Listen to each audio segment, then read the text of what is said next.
Welcome to Weird America. I'm your host, Max Peel. We have a special treat for everyone tonight.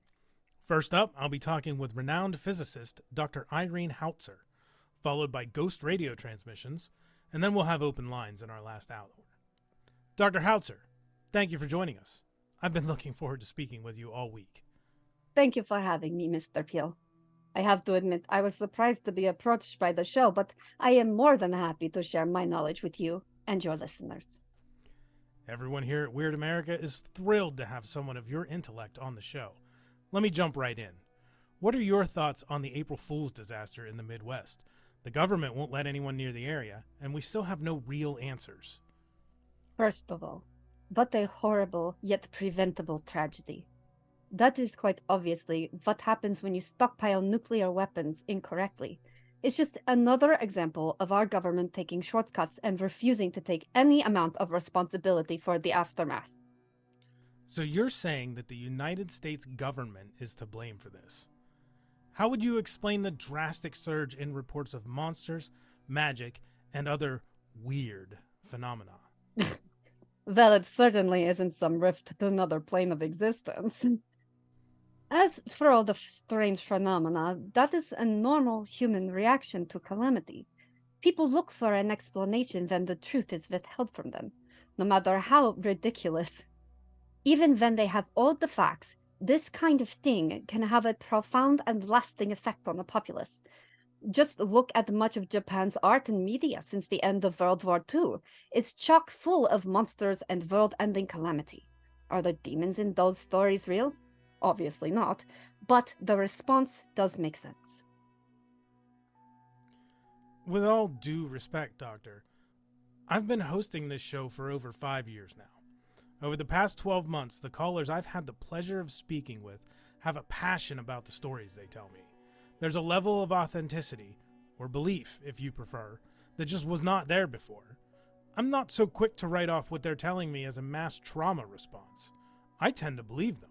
And that isn't just because of what I do for a living. I've seen some things myself. We could go back and forth all night about what is real and what isn't.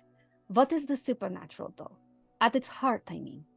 Take a smartphone back in time even 50 years. It would be seen as magic. Magic is just science we don't yet understand.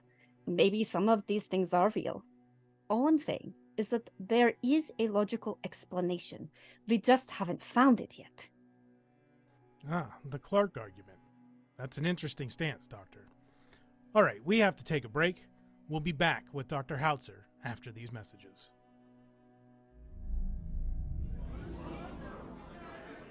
Welcome back, adventurers. You were gone over a fortnight this time. I bring you a meal fit for champions, courtesy of HelloFresh. This roasted chicken is cooked to perfection, and the spices, they're so delectable. This veggie stir-fry is packed with flavor. No more trail rations for me! Glad to hear it, adventurers. And you know what's even better?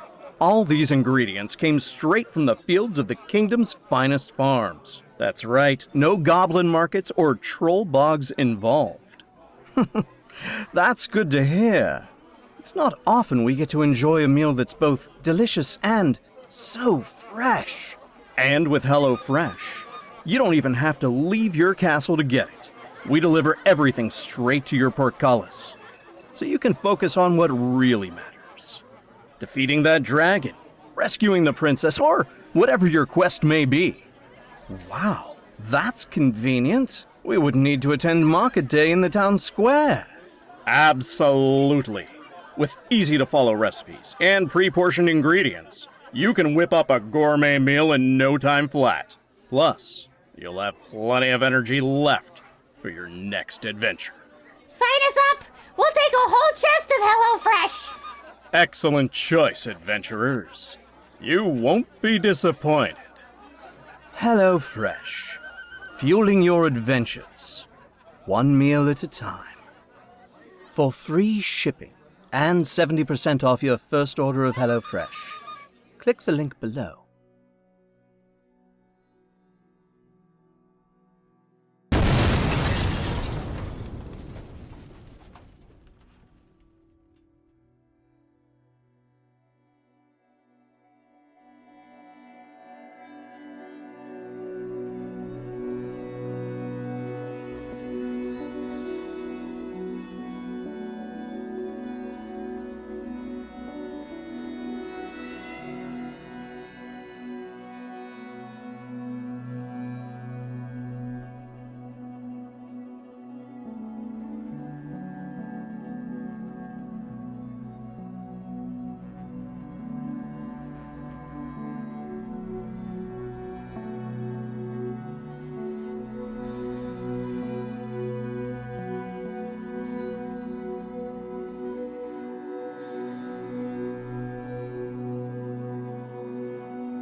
Senka.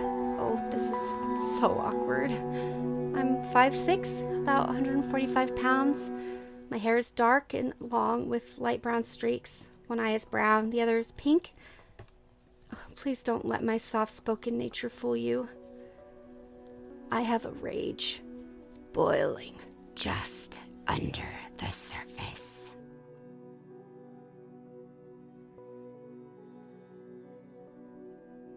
My name is Sharp Blackwood. I'm 5'9", about 160 pounds, with long brown hair and haunted green eyes. I've got an insatiable thirst for knowledge. Knowledge and preparedness, that's real power. But I'm no Boy Scout.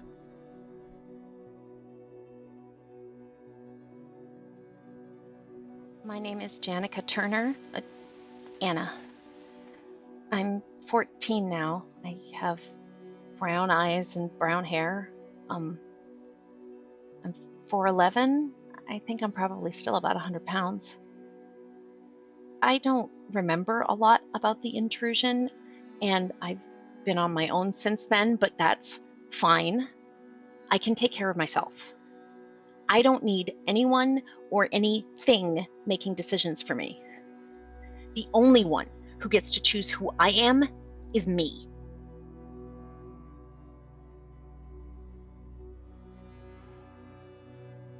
My name is Roger Deacon, former British Special Forces, born and raised in London.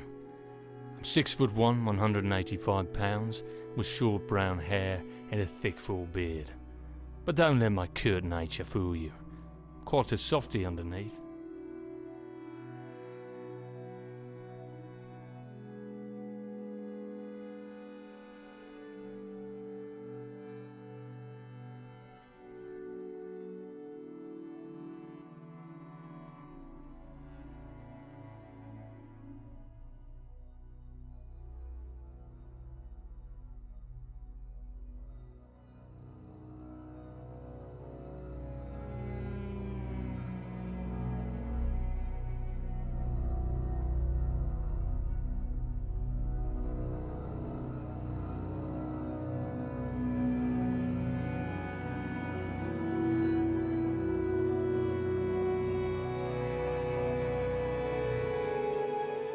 Field Report IDA 00259. Report entered by Agent Angela Morgan. Agency received a call from police contact about an unusual 911 call and crime scene. Initially appeared to be potential werewolf attack. Contract Team 034 was assigned to investigate the scene. An attack survivor was located on site, who later managed to flee the scene undetected. A specimen tag was recovered from Filbertech, a biological research company. Filbertech previously held a contract with the DoD, which was recently revoked. Contract team performed recon at Filbertech headquarters during business hours and later infiltrated Filbertech after 2100 hours. Discovered Deinonychus dinosaurs as cause of attack. Contract team neutralized the remaining specimens. Agent Villanova met with team on site for handoff of the scene and further investigation. Contract team reported that an unknown man wearing a lion mask murdered Filbertech founder Dr. Arthur Filbert. The assailant's whereabouts are currently unknown. We'll discuss with team and explain Villanova's reluctance to speak further on the masked individual.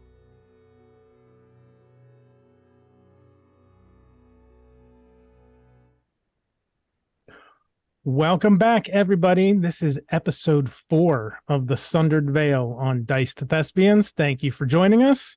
Hell yeah, welcome everyone. Welcome, everyone. Welcome, everyone. Hi, guys. Oh, and welcome all the kitties. Kitties are All you always cats welcome. and kittens out there. Welcome, Meow. ladies and gentlethems. Yes. So last time, we fought some dinosaurs. We That was killed some did. dinosaurs. That was scary. You re-extincted them. That's not true. There's still a couple embryos. Some embryos alive. left. And there's that one that's running around. Yeah. Some is Somewhere. that one that's running around. I forgot to address that. That would be that'll just kind of like get taken care of off screen. You guys can hunt down the last one and Try to tame take it. it out. Mhm. No, not try to tame it. Shit. You've already tried that. It did not work out well. Well, I didn't Dino do it very rodeo. well, okay? Hey, you were on for at least 12 seconds. Isn't that great in the rodeo world? That is good. Yes. Yeah. Yeah. 2 rounds, 12 seconds. You were on it. You were good. So many bad jokes I could make there. Well, I mean, we've already gone to, oh, did you just mount the dinosaur? I feel like we don't need to go any further. If my Why Trek not? if my Trek Retrek co-host Kayla is in the chat, she has taken care of all the innuendo for you, so don't worry. Thank you, Kayla. Oh. Yeah. So You're we will- doing somebody's work. You're doing God's work. I've If seen her God in exists. action on your show, and yeah, I agree. That's what they said. She curates all the "that's what they said" quotes for Trek Retrek, so That's it's fun. awesome. It's a fun time. So we can pick up. You have a meeting with Angela to, I guess, debrief over that situation, because you met with another agent, Agent Villanova, who was kind of dismissive about the whole lion mask and lion head pendant for whatever reason. Yeah, he's kind of a dick. Yeah, He you said can say he was a dick. he's kind of a dick. Hmm. He was being a He, big old gonad about things.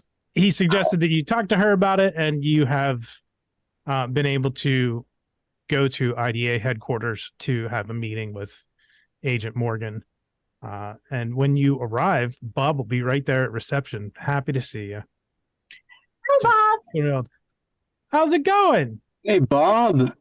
I was told you'd want to see this picture. Shows him a dinosaur dead. That's so cool. You guys, you get to do all the awesome stuff.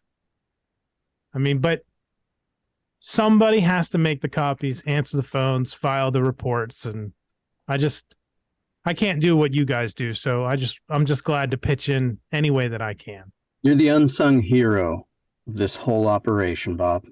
Sharp, that means so much to me. I appreciate the kind words. Let me call back and let Angela know you're here. If you want to go to briefing room 2, it's all set up for you. Thanks, Bob. There's coffee, there's tea, whatever you guys need. If you're missing anything, hey, just let me know. I'll see what I can do for you, okay? I started Sounds moving when good. he said coffee. It's not as early as the last mission got you guys up, but it's still probably like 10, maybe it's still before lunch. Oh, so this is about the time that Sharp would have normally woken up. Yeah, probably. Okay. So you guys can all head into briefing room 2 and pour yourself some coffee, make yourself some tea, they probably have like coffee cakes, like individually wrapped, those little coffee cake cupcakes, things of that nature that you can grab. How's everybody take their coffee, by the way? Black. Like the cut of your jib. Sugar and cream. I have basically made a milkshake. I like my coffee like I like my women, covered in bees. Ground up and in the freezer. Wow. Advertised by a racist caricature. In a plastic cup. Gotta And throw in brought the- to me by a and- PhD making minimum with wage. a spoon in them. Yeah, Got to throw in the Eddie Izzard reference. no, see, you went Eddie Izzard. I went Tumblr post. I've seen some of those before. I don't Naked in remember a where. burlap sack. God. Oh, Kayla's enjoying this. Anyway, Tied to the back of a mule. that's a new one. So you have a couple of minutes before Angela will come into the briefing room. She's got like a legal pad, pen, whatnot, sits down, says, "How's everybody doing this morning?" Much happier to be talking to you instead of that Villanova dick. Victor is Victor can be an acquired taste. He's very blunt and outspoken. Victor was an insulting douche canoe. I mean, if you're going to be outspoken, maybe don't be so blunt. Or if you're going to be outspoken, maybe don't be wrong. That's what I... Forget it. He is a good agent. There's a lot to get into with him, but he is a good agent. Mm. Does he have a thing about lion masks? Is that the problem?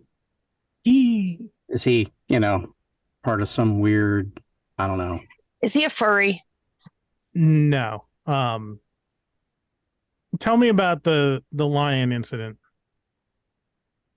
And I know it might seem odd that I'm more concerned about that and he was more off-put about that than the dinosaur thing, but we'll get to that. Yeah, I mean, dinosaurs, come on. How was he not excited about dinosaurs? Even if the dinosaurs were wrong. We've talked about this. Genetic. It still pisses me off. Okay. If you're gonna do it right. Okay, but the guy's dead, thanks to the guy in the lion mask, who slit his throat in front of us when it became very clear that we were onto him. Yeah, he was in a lion mask. He had a pinstripe suit, black hair slicked back, and then the doctor the scientist guy that he killed had this necklace with and it's silver. Seemed rather in disbelief that this man even existed. So she'll put the lion pendant on the table and she'll say this, and she pulls another pendant out of her pocket and sets it down next to the lion, and it's a pendant of a goat's head. Okay. This was one of the possessions on Jared Oberman. He's the werewolf that you encountered in Capitol Toys. Oh, so there's a club? Like different clans? They're Cults? more of an alliance. Whispers. There's rumors of an alliance between a demon, a werewolf, and a vampire that call themselves Chimera. Okay. Oh, because of what's the other animal then? Dragon. Okay. I mean, snake, really. So is the goat demon? No, the goat's the werewolf. That's weird. Yeah, you'd think it would be. Yeah, you think they'd So want who's the lion? vampires? We don't know. Again, this is something that has been rumored and whispered about, that they've been behind a lot of unscrupulous deals and mysterious circumstances, but we have never been able to find any evidence. We've had people who've said they've seen someone in a lion mask, but none of our agents or none of our consultants have ever seen them themselves. You are the first. Most of the agency has put them off as a myth. He wasn't that cool looking. It was a nice suit. Yeah, the suit was nice. The guy was the mask looked well made. Out of game. Thank you. You're welcome. Because I made it. You did. So they're obviously, then that means that they were behind making the dinosaurs, which is, why would they, if they're an alliance of werewolves, demons, and vampires, why would they need dinosaurs? I mean, why would you not need dinosaurs? Actually, yeah, that's a really good point. That is valid. They're dinosaurs. But didn't any of you guys see that movie? You cannot tame the dinosaurs. I don't think they want tame ones.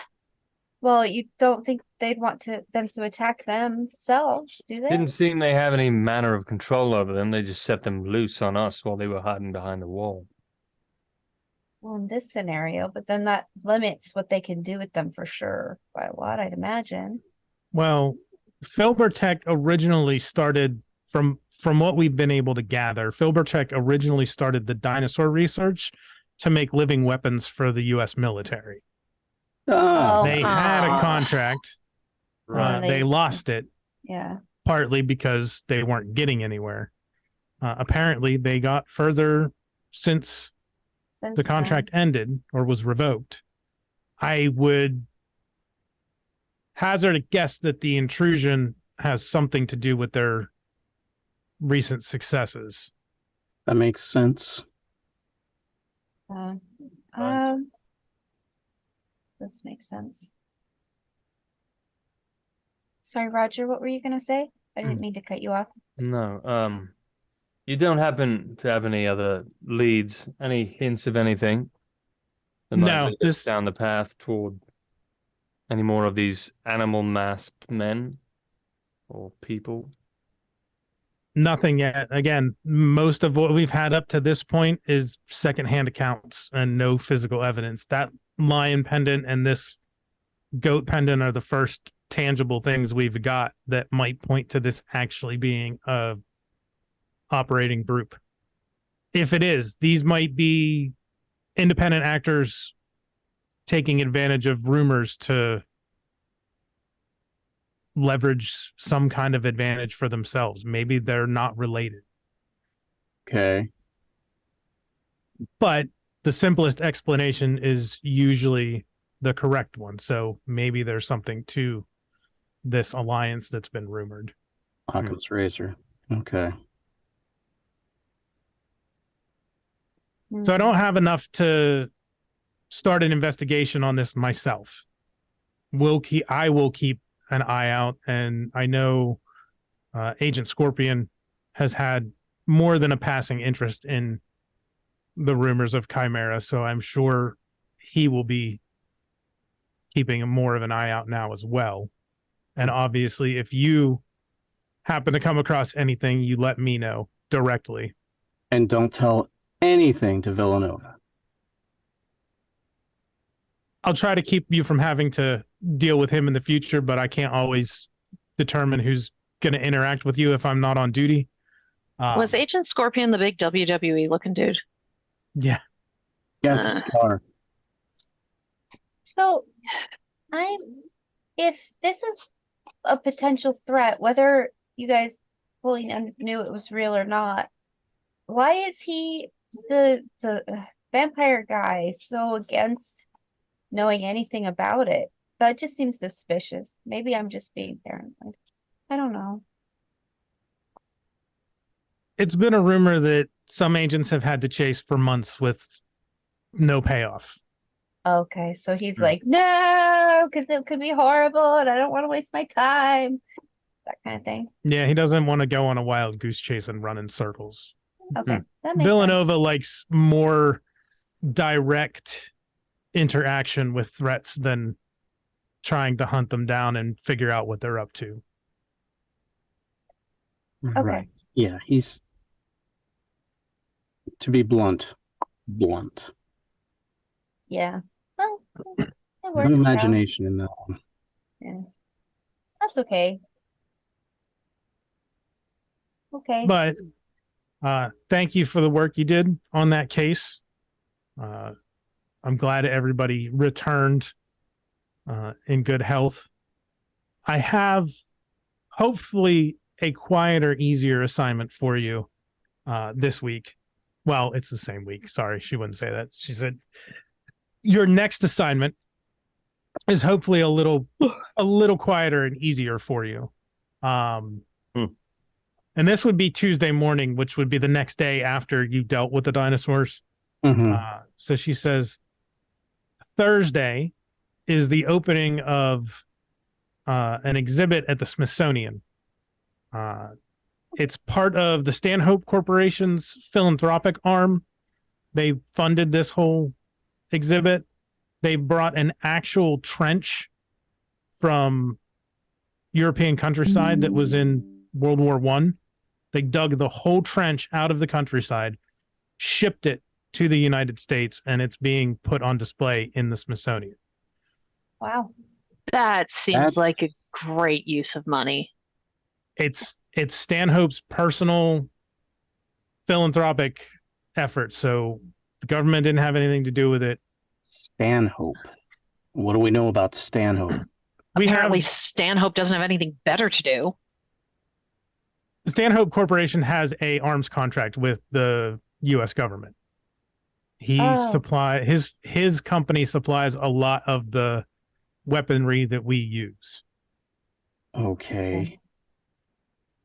So what do you need us our to do with this? director, Yeah. sorry, what's that? Oh, no, go ahead, please.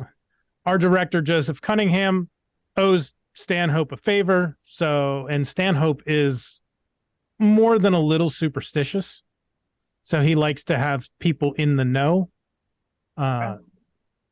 essentially doing security just in case something would happen. Whoa. Are you telling us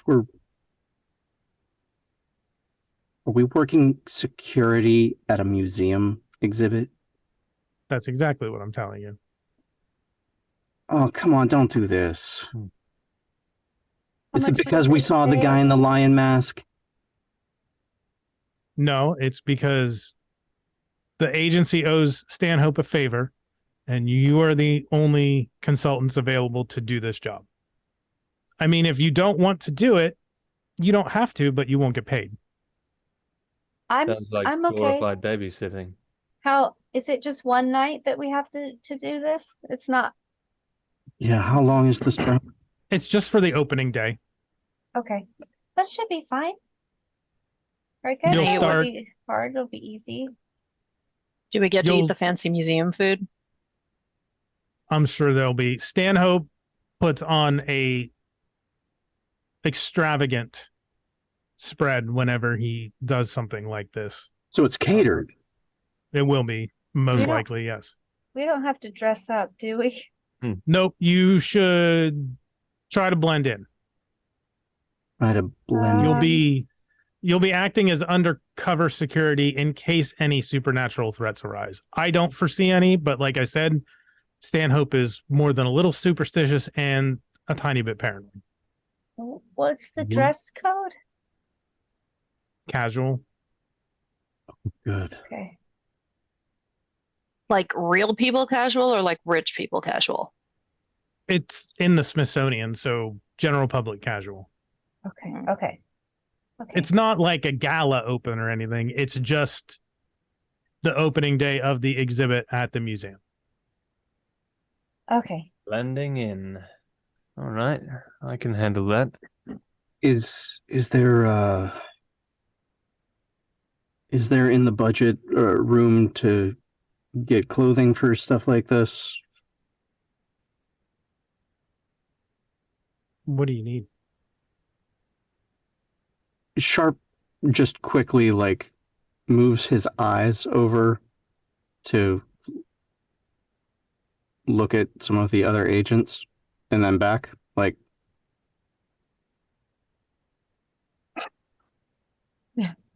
Subtle. well, I'm trying I know to do you're it for the trying. camera. I know. Between them, it's just the eyeball going. I'm trying to think of how she would phrase it. If absolutely necessary, I'm sure something could be arranged. Okay. Bob can get you sorted out. Wonderful. Good old Bobby. Bob's the I man. love how much you guys love Bob. He's nice. He seems nice. Yeah. I am helpful. I am absolutely associating him with Bob of Hydra, Oh yeah. who is a good boy. So just keep our eyes open for any of this masked person business. Yeah, if you happen to see anything that you think relates, just let me know. I mean, did you get anything out of that werewolf? No, he refused to talk, and the jails are not set up to deal with werewolves. His lawyer was able to get him out. He's out? I'm the government. I'm the government. I'm the reason nothing works. Okay. That just raised a question. So let's say he's there at the gala and he recognizes any of us. I would be very knowing the psychological profile on Oberman. I have very little doubt that he will be nowhere near the museum opening. Okay. Yeah, that tracks. Okay. Mm. Okay. All That's right. good. He That's is. good. We do have him under surveillance. Okay. We have agents on him, so we know his movements. Villanova? No. Agent Weathers. I figured, but, you know, it would have been funny. Agent Damon Weathers is one of our werewolf agents, and he's tracking him. Okay. I mean, I don't know the guy, but all right. So Thursday night, you said? Thursday morning. Thursday, It's going to be during it's the a day. morning opening. All right. Okay, when Got you it. say morning, you're going to have to be more specific. What? 10 a.m. Thank God. Maybe you'll be on time this time, sharp. Well, knowing that you have to be somewhere at a time allows you to be on time. Being asleep and getting a text message while you're asleep at dark 30 in the morning doesn't necessitate you being late or early or on time. Right? Am I crazy? Am I taking crazy pills here? I will clarify. If I message you for something like that and you're not available, you can't answer, it's not against you. You just don't get paid for that job if you don't perform it. Well, I mean, I did. I got there eventually, but You did, and you got paid, or you should have the deposit soon. okay, I'll be looking for that, but I will just keep the volume up on my phone. I feel like I've lost the battle. Okay, yeah. Volume up. What battle are you talking about, Mr. Blackwood? Having to answer the phone. Ever. That sounds like a you problem. Communication is key. Yeah. But it goes on silent when we're on a mission. Makes sense. Okay, right. So Thursday morning. All right, Thursday morning, bright-tailed and bushy-eyed. Is that how that goes? Yes. Something like sure. Right. Sure it is. Bright-tailed, bushy-tailed, Bushy-eyed. bright. Bushy-eyebrowed. Bright-tailed and bushy eyebrows. You know Like what? yours. We're gonna go with that. I like that. That's perfect. You've already That's perfect. got a head start. Can I leave? If Well- yeah, that covers everything. If you were ready to go, you can. We should probably Go. stop by and see Bob first, though, right? Yeah. Yeah. And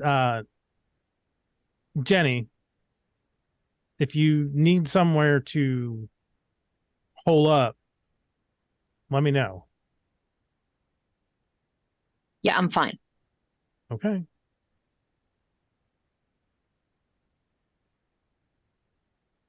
All right. All right. So as we start have walking, we have some unused safe houses. I'm not going to respond to that because I super don't trust her. And it's not a safe house if she knows where I am. Fair enough. She's just putting it out there. as we start walking out of the debrief room, and be like, okay, so we need museum goer clothes. And Bob's going to set us up with a line of credit for that. Oh, so we don't have to pay for it, but then I'll have to carry it. Well, we got to find it. What do people wear when they go to museums? That's the question. Shirts, pants, dresses, That's common clothes. so helpful. I don't Yeah. know. I've got a whole. I mean, I haven't It's a been to photo a of it. museum since before, the world went sideways, but Okay. I just went I like mean, hell, t-shirts and strap on a jeans. fanny pack and be a tourist if it so help you. I'm not wearing a fanny pack. You don't have to, but we do have to blend in, Mm. right? But fanny packs are very beneficial. There's a lot of things you can put in them, and I've got some ideas. I'm going to let that pass, and I'm going to look down at my very shredded jeans and just be like, yeah, you can stop hinting. Hey, Bobby.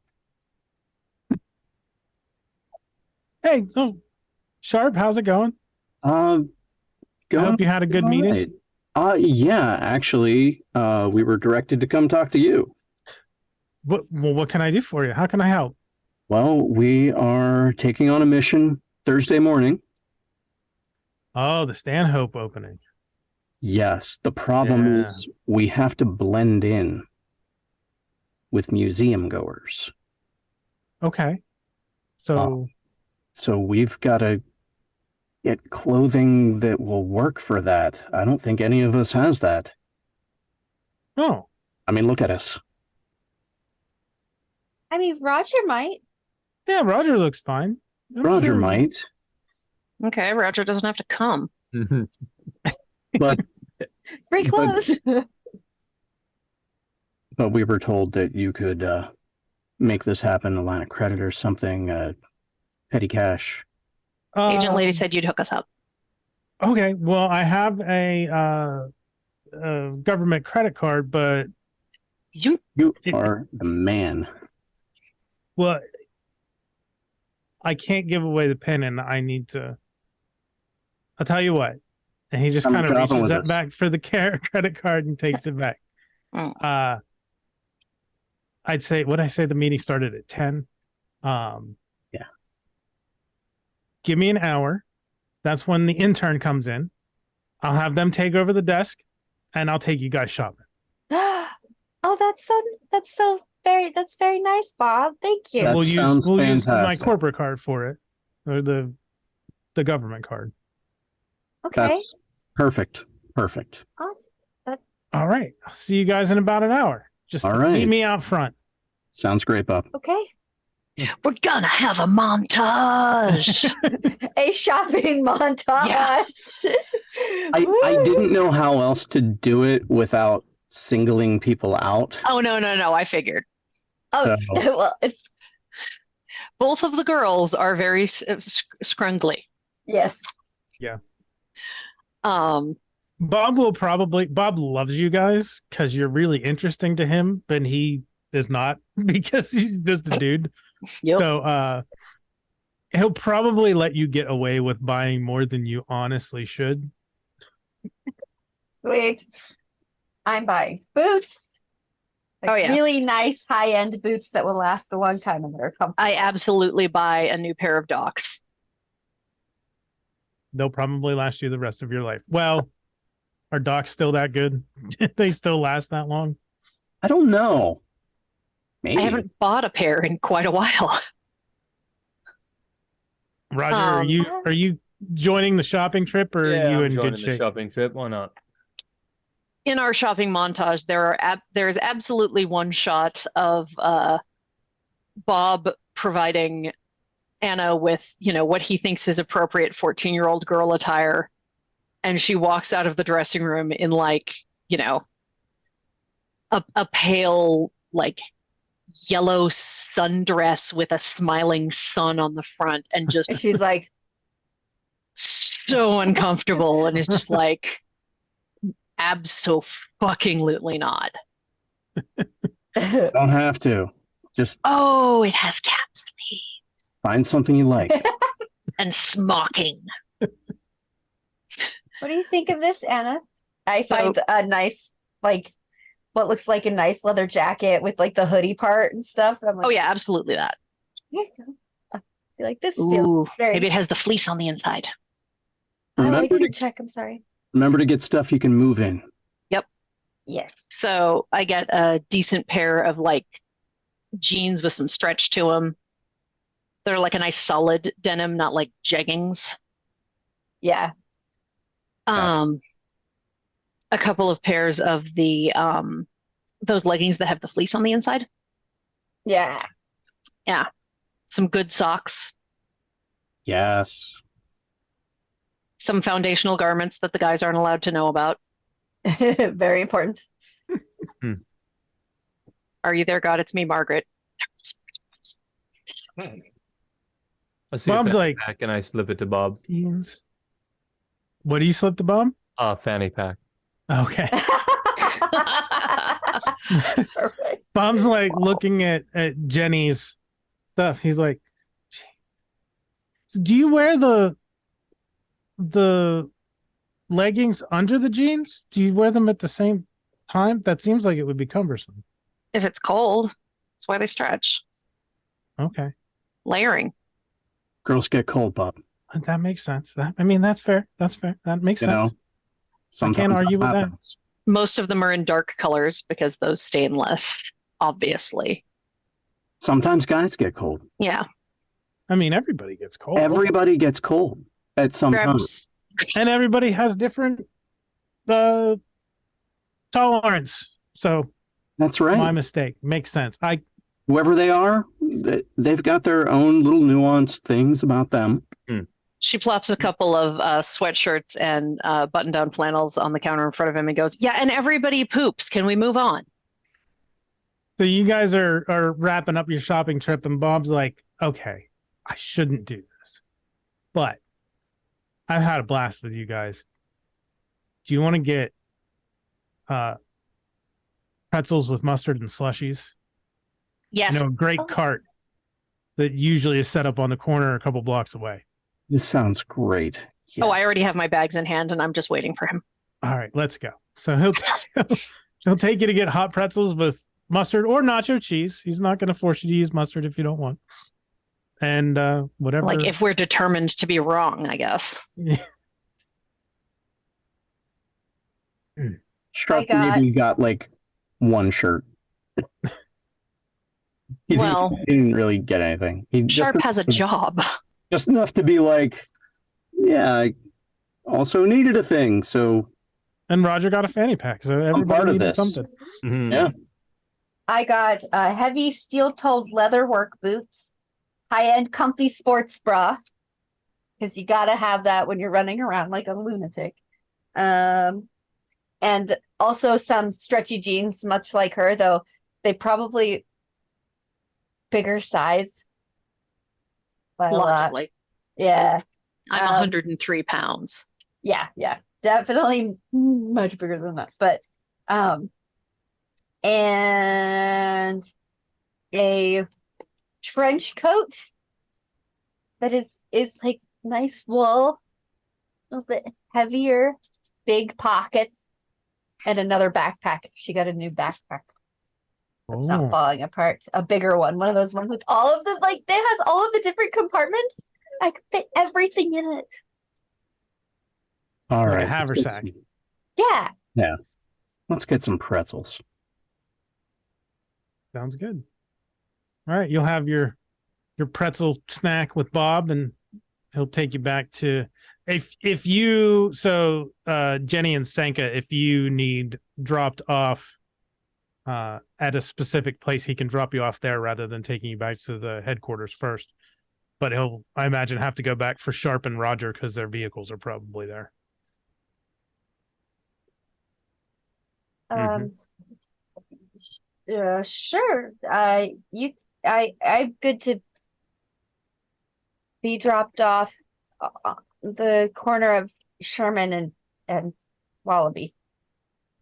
I just have them drop me off at a laundromat that's in the area of one of my little spots. Oh, Because I know you have to wash everything. Do But you want by the to? way, I'm sorry. I just want to throw it out there. I rent the loft above the bookstore where I work from the owner.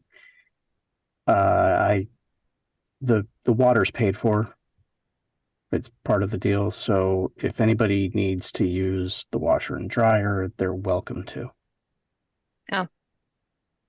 Then I climb back into the car.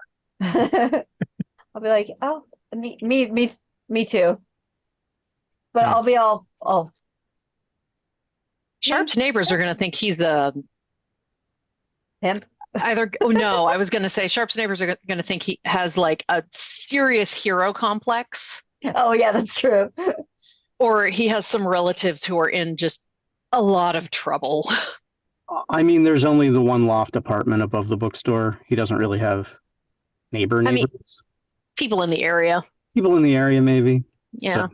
Whoever runs the flower shop across the street is like, why are those girls going up into his apartment and why are they so dirty? Yeah. My sister and my niece, shut up. Would be his answer. Yeah. Well, if that's his general vibe, I don't think they're going to ask. They will just speculate. I mean, like- Sharp keeps to himself pretty much. So You know that now she knows where you live. yeah. He is absolutely getting random teenager visits. Yes. How about you, Roger? Do you want to come and wash your clothes there too? Oh, please, no. I take care of my own clothing. Thank you very much. I go back to my apartment alone. Do, do, do, do. As it was, so shall it always be. But doesn't that So say we all. say we are? I used to have a map of Sharp's apartment, but I cannot find it. Of the layout of the apartment, or like where it is on a street Special view? encounter. The layout of the apartment, yeah. What was that? What was that, Roger? Oh, I said there's about to be a special encounter of which I am not a part. No! Oh shit! No. Squid No, Game. my mind went to the wrong place. Oh, I doubt God. it. No. Oh, no. I have a couple of apartment layouts in case they're necessary, but I had one specifically for Sharp, and I do not know where it went, so that's okay. We don't really need a map for anything. It would just be for curiosity's sake. But it is above the bookstore. Sharp, when they get there, Sharp will put out some extra towels in the bathroom. Just because it's time to. Just to have extra there in case. Extra soap and shampoo and So you're now gonna get random teenager visits, and Senka's gonna be like trying to figure out the easiest way to sneak in, so that if she needs to, she has at least one safe place she knows she can go to. Well, in that scenario, I'd probably just knock on the front door. Be like, I mean, "Hey." yeah. As opposed to me, who might start sleeping on like the roof of a nearby building. That's awesome. Sharp might have to convert the basement into like an apartment. I think it's hilariously coincidental that the two werewolves are both transients and like displaced. And we did Right. not plan this. This At was what all. we came up with separately. Yes. It's perfect though. I like it. So yeah, that happens. However, that transpires. Yeah. Sharp leaves stuff out, doesn't say anything. It's just like, it's Goes and conspicuously reads a book. and yes. He's reading. Someone may be in the shower for a little while That's perfectly fine. Cool. and is absolutely not going to address anything when she comes out. That's also perfectly fine. It's all good. Sharp is just in his book. He just, I mean, he may have noticed that the both of you should shower. Maybe. Yeah. And Well, wanted to provide that. when he is he is willing to like overtly look up from his book, Anna is curled into a little bitty ball on either the far side of the couch or like up next to the couch, like on the ground, and has nabbed one of his books off the bookshelf and is reading. Because, clothes take a while to dry. You can hold on to that. Keep it as long as you like. One second. The Standard Book of British Birds? Or pick something else. It's an avocado. Thanks. And she goes back to reading and is not going to explain that. Once Senka gets out of the shower, you realize that, how her hair probably looked really greasy, like it was black and brown grease, probably dirt, you don't know. But once it's dry, you realize that that's just natural. That's how it is. You're like, huh. Oh. Okay. Like black, like her hair is dark. It's like a dark brown black with light brown just streaks all through it. Okay. Yeah. Okay. Not dirt, I swear. No, that's fine. Ow. Thank you for letting me use the shower. Oh yeah, anytime. He immediately regrets what he said. Shit. Shit. What have I done? You have accidentally adopted a teenager. No. Hey, you said sister and what was it, niece? Niece. Yeah. You've got family you never wanted. New family. Sorry. That's the internal monologue. Shouldn't say that out loud. That's okay. That's okay. He just reads his book. Eventually, he closes the book, goes to the kitchen, and he will bring out a bunch of deviled eggs. How specific? And he'll eat one and go back to his book, but he'll leave the eggs out. You're not going to see her move, but she is going to eat some eggs. I'll even hand her one. And then eat. Oh, you said one. deviled eggs? Is that what you said? Yeah, deviled eggs. God, I thought you said duffel bags. No. I'm gonna eat a duffel bag. I'm like, You know what? That leather might be Eat your duffel bag and like he it. got a couple of duffel bags out, and then he ate one. Hey, it might be chewy, but it's worth it. Gotta get your fiber. Oh my god. No, that's protein. I mean, I thought he was giving away. Well, gifts, I guess depending on what it's made of. Yeah, some duffel bags for all the clothes you bought. I mean, God. Wow. Canvas. So. I mean, if it's leather, Polar Explorers ate weirder. This is true. Okay. But yeah, that's Thank you. God. I will.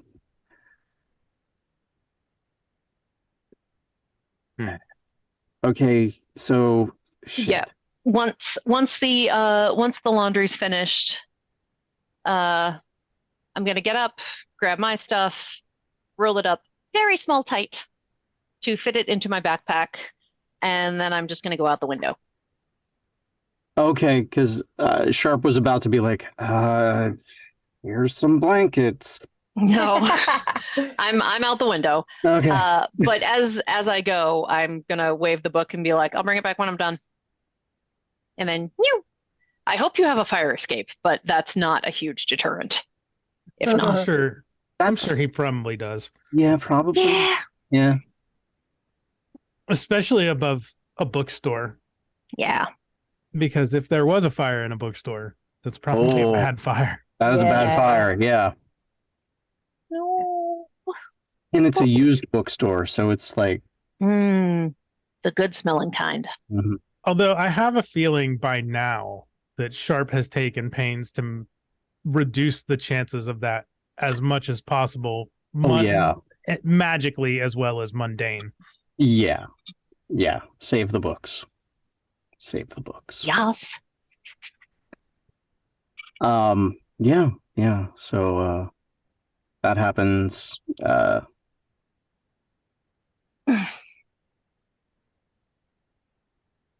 And then forgot you to- guys You're aren't gonna. muted.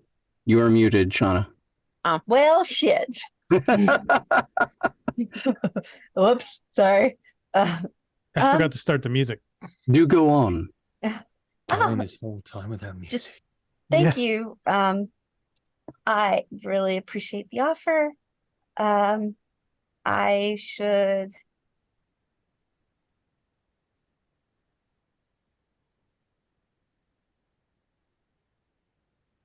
You should.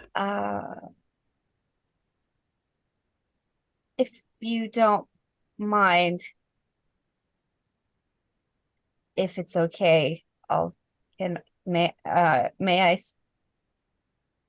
just for one night? I'll get some pillows. Thank you. I'll go home tomorrow. Yeah. Take as long as you need. Thank you. Get some Probably. blankets and sheets. You've had a tiring day. You had this whirlwind adventure with Bob shopping and getting pretzels.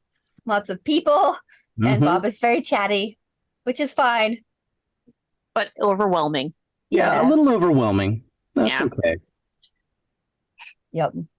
Anna is out on the rooftops. She finds one where somebody has a pigeon roost. Oh, nice. So there's shelter over and it's out of the wind. And she finds the spot where obviously the pigeons aren't constantly pooping and curls up in there, puts on some more layers, and curls up with her backpack on her as a pillow. And the katana, because it's good to have on hand. Oh, yeah. Always. Always good to have a katana on hand. Okay. Roger, anything else of note happen during your day, or just a quiet day at home after the Oh, meeting? it's a quiet day at home. When it's time for bed, I take a giant sleeping pill and I'm conked out. On my futon on the floor. Roger's very Spartan. Sleep as close to the ground as possible. So you can feel the vibrations. Up on you. To feel like I'm one with the earth. Mm. It's a very hard mattress. It must be nice to have a choice. You know, you did have a choice. What? We're arguing despite being in extremely different places. Yeah. There's no telepathic bond between the four of you. No. Oh no. Shame. At least not yet. Not yet. Oh, none of you want to be in her head. Holy shit. It's like a horror. It's like a nightmare mishmash of Caramel Danson, You're Not My Real Dad, and something chewing on pig carcasses. I don't think any of us want to be in any of the others' heads. Ever. No, probably not. That's bad. Okay, so can we skip or is something? Yeah, unless anybody had anything else they wanted to do, we can fast forward to. Go ahead. Sorry. In the morning, Sharp, when you wake up, Senka's gone. And everything's folded and put away exactly as you had it before you put it out, because she was watching. It's as if she was never there. But there's a little note that says thanks, and that's it. And really kind of rough writing. Yeah. Okay.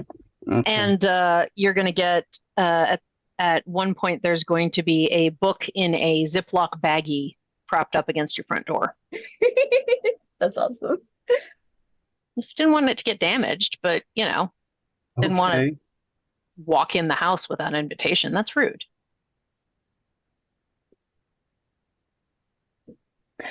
Okay, the next day, Sharp's gonna go shopping, buy a tent. Sharp's gonna get like a bunch of werewolf pets. And some camping stuff, and he's just And then Roger's his male love, his lover. wow, really want this to happen. It's just Really pushing that. I mean, you guys already Pushing have that the narrative. tension there, okay? I'm kidding. He's blurred his camera now. See what he's done? All right. I need an adult. Yeah, he's gonna get like a big pack of camping equipment and stuff, like like a camping stove and fuel and whatever, and he's gonna put it in a big bag and put like a little note on it that says Anna. Oh, I was gonna say, don't you mean Jenny? But she did whisper to you. I did tell him my name. He's the only one who knows so far. And he's gonna keep it next to the window. She might occasionally patrol around his neighborhood to make sure that he's okay. Maybe. Shut up. You heard nothing. But then the next day is the museum, unless somebody else wants to do something with their downtime. Yeah. No, thankfully it's mostly just resting up, finishing the book, making friends with some pigeons. Cool. Yeah. Cool. Which you can identify now from the book. From the Olson Standard Book of British Birds.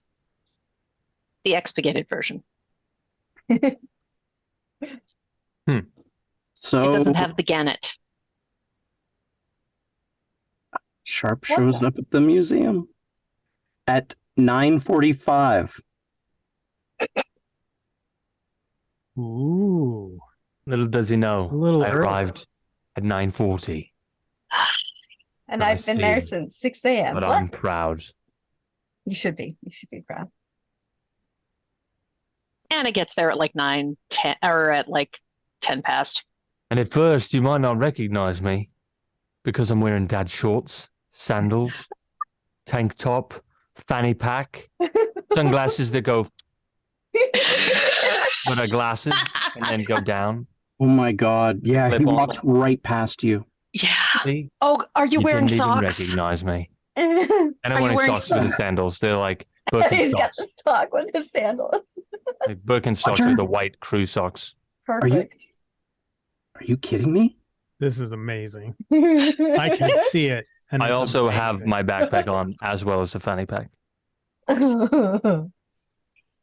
That's right. And he's very serious while he's walking around like Very serious. What? Serious as Gerard Butler. As soon as Anna sees them, she just kind of goes, I'm holding you have knobby knees. a disposable Polaroid camera. Where do you carry your weapons? Why would you ask that? Good point. Very good point. Okay. Are we getting a I don't know, group pass? When you looks nice when you arrive, for the first time. you for see you. up near the entrance of the Smithsonian, you do spot Angela up there standing next to a woman who can only be described as a statuesque supermodel blonde. Like, Well, boys, looks like it's my time. insanely attractive woman. Your time for what, Dad? I'm gonna go put on the charm. Have you looked in a mirror? Oh, yeah. Oh yeah. Oh my God. Oh, please, no. You know what? Go turn on the charm. That was the wrong time to take a drink of water because I almost spit it. Oh yeah. I think you Oh, yeah. underestimate my charisma, mate. You know what? Please prove me wrong. Right. I mean, there are people who like the accent that might find him very attractive. Anna would not admit Good luck. this if you were pulling her fingernails out, but she immediately feels like the scrawniest little troll. Oh, when you see the statuesque woman. Yeah. Yeah. Senka has just gotten used to being average. She's old enough that she's like, I just am average. It's fine. Yeah. As Roger steps up and the rest of us are back, you're going to hear Sharp kind of mutter to himself, but you'll hear it. I do not like this. Do not like. Are you Well, jealous? I'm walking over to Angela and her special guest friend.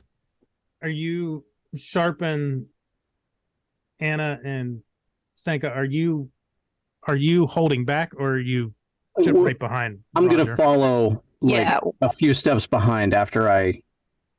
We're going to follow after him, but he's very clearly making an approach. Yeah, he's got a TM. swagger going on that he didn't have before. Letting him do his We're here to support. whatever he's doing. Everybody. Well, you know what? You can decide. I was going to say sense motive, but you can decide if your characters can pick up on it or not.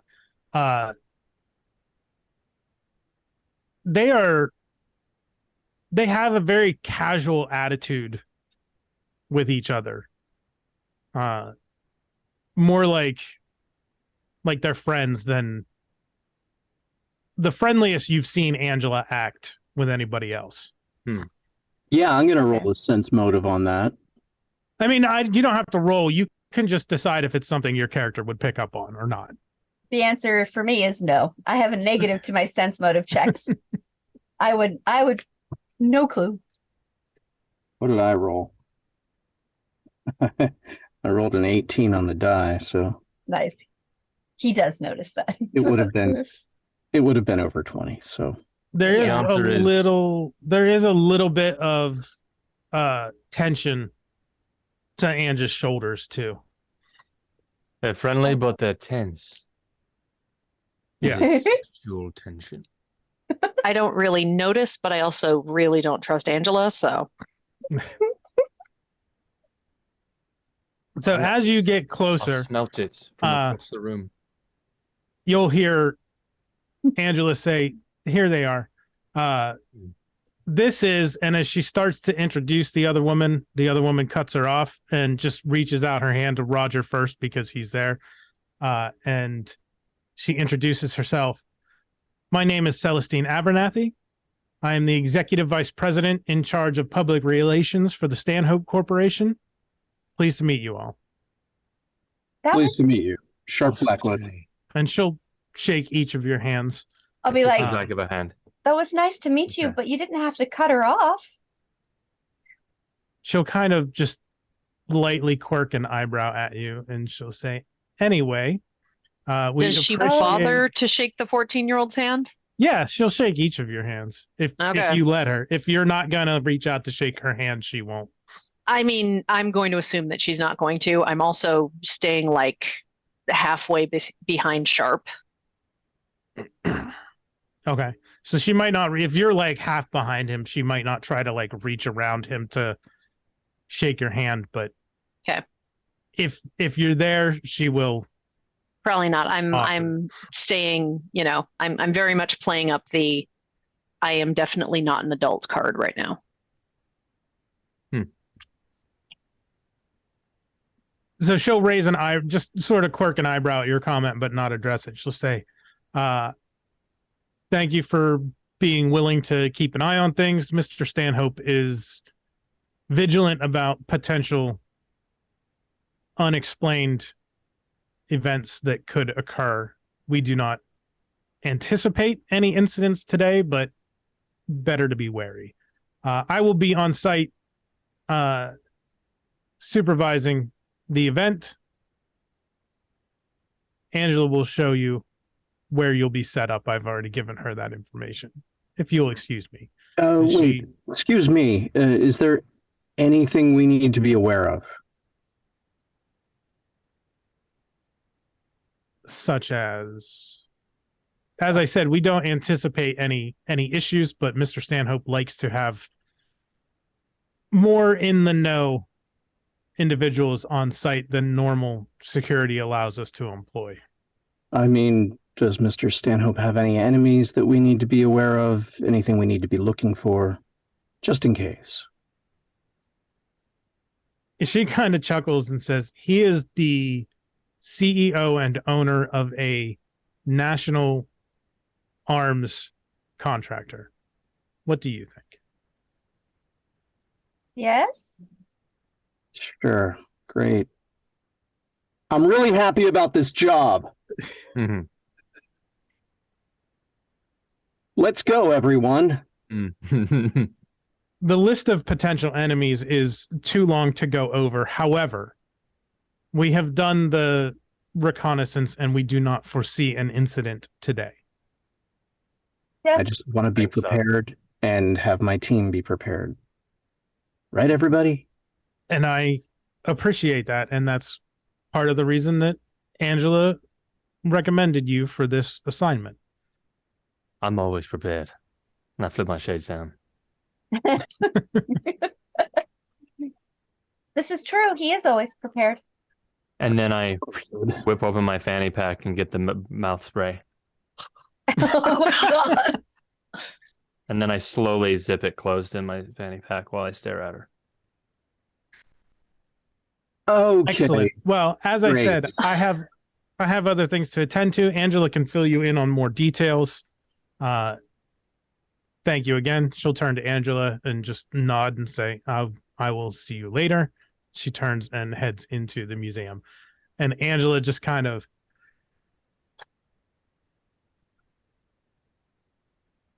Sorry.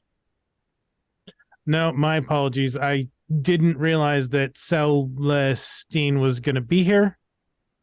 And she can be very curt. Yes. A bit rough around the edges. I thought her co-vice president would be overseeing the exhibit today, but I suppose he is otherwise indisposed. Co-vice president? Not so much co as assistant. Corporate structures are strange. Who's this? Anybody we need to be aware of? No, he's insignificant. He's just a Stanhope employee. Okay. He's more her gopher than he actually is in charge of anything, which is why I expected him to be here and not her. Okay, well, lead on, fearless leader. Well, I think we all need to take up different positions, nondescript, as it were. Maybe take some interest in particular object. I'll go stand by that statue over there. Maybe we should go to the exhibit. Yes, she will Is it a lead particular you exhibit? Is it to. a particular exhibit or is it a whole? Yeah, I'm gonna move. It's a trench that they Oh, it's the trench, right? They It's dug the up and trench. moved over here. Right, of course. The trench. This map is was a little tough to align to the grid. I'm going to share the screen here shortly. So apologies if you don't quite get in the squares the way you're supposed to. I'm not sure what's going on with it, but I did the best I could.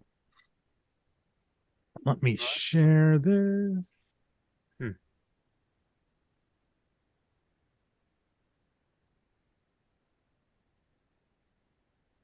Off that out.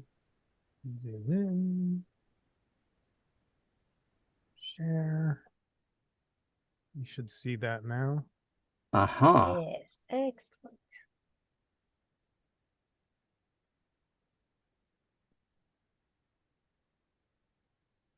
So, And I'm assuming that is the trench. yes. Key. So there is an area with some exhibit specific. Let's see, is that right? Yeah. Some exhibit specific tchotchkes and souvenirs. Okay. Where the area that you're at now is the gift shop, and that's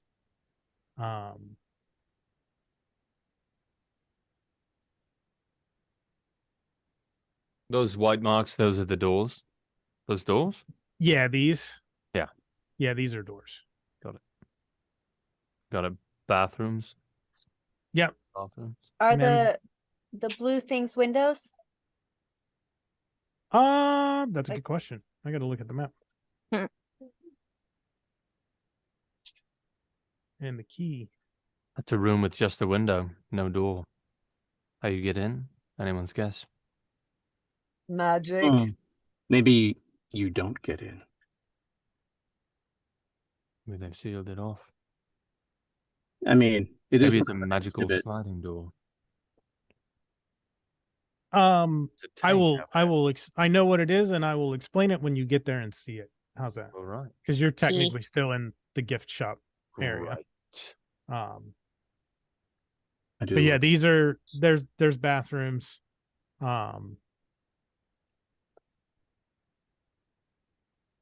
Angela will kind of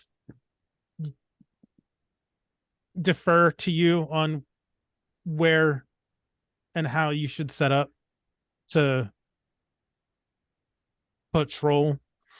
There's going to be people coming through most of the day. So if you want to, each of you hole up in different areas and probably rotate so that, because you are supposed to blend in and just be Right. undercover as much as you can be, spending most of the day in. Can we look through the exhibit and see all the places there are? So if you want to go through that first room here, Yeah. is the forum. It's the main entrance to the exhibit. It's dimly lit. Popular music from the war era plays lightly over the speakers. Most of the light comes from the display cases, which have items that were typical to be used by soldiers that were in trenches.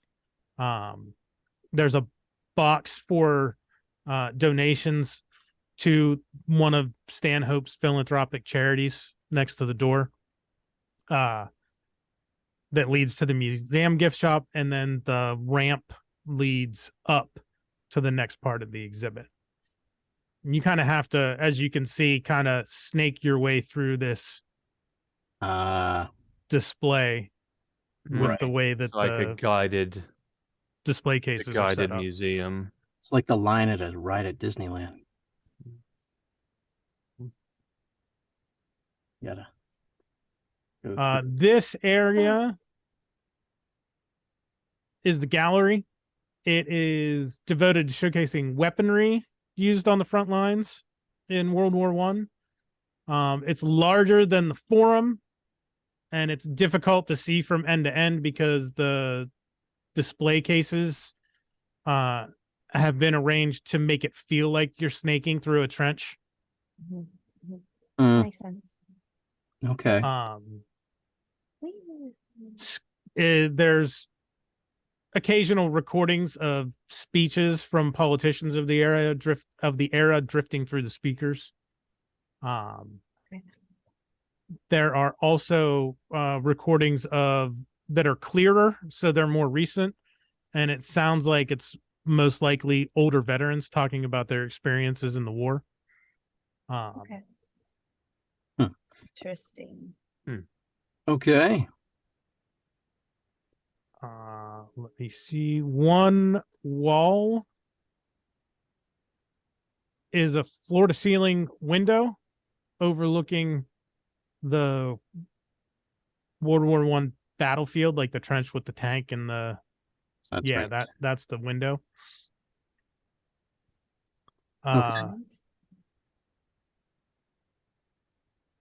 As the day goes on, you can see the people walking through the display from up here.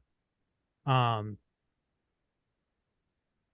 the far end is the sandbagged foxhole, and there's two mannequins in German uniforms manning the gun. Okay. And this brown line, the curved line, that's just a path leading through the trench or around the trench. Yeah, that's the trench itself. That is, and you go through the trench to go through the exhibit. Yeah. Right. Okay. All right. There's a full-scale original trench that was dug up and shipped over, and the battlefield above it was reconstructed. The ramp leads down between the walls of dirt, giving you the impression that you're descending into the ground as you walk. Wow. The display tag says it is an actual World War I trench carefully dug up and transported from the fields of France. It's supported by sandbags and wooden slats. The walls have been taken care of to make sure that they are in good condition as they can be. I'm not going to cave in on anybody. Yeah, and it's kind of been covered with chicken wire, so you can't reach through and like take clumps of dirt. Makes There's step ladders every couple of yards, so you can step up and look over the walls of the trench. Nice. The ground above the trench on each side is bare of vegetation, but has lengths of barbed wire spiraled across the field, not within reach, obviously, because you don't want someone getting up on the step ladder and reaching out and cutting themselves on barbed wire. Right. The walls and ceilings have been painted so it looks like a gray overcast battlefield. There's speakers somewhere that are playing sounds of gunfire and planes passing by, people shouting in European languages. There's a tank. There is a tank. There's a display tag on it that identifies it as a Renault tank with a 37 millimeter cannon. It was affectionately known as Old Number 7 by a battalion of Canadian troops who took refuge behind it after an unexpected German offensive.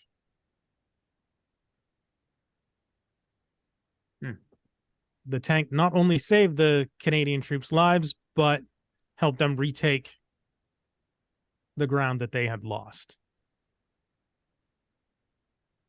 And then above that is the window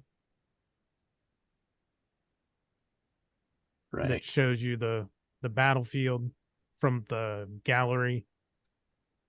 And that's looking down on it. Yeah.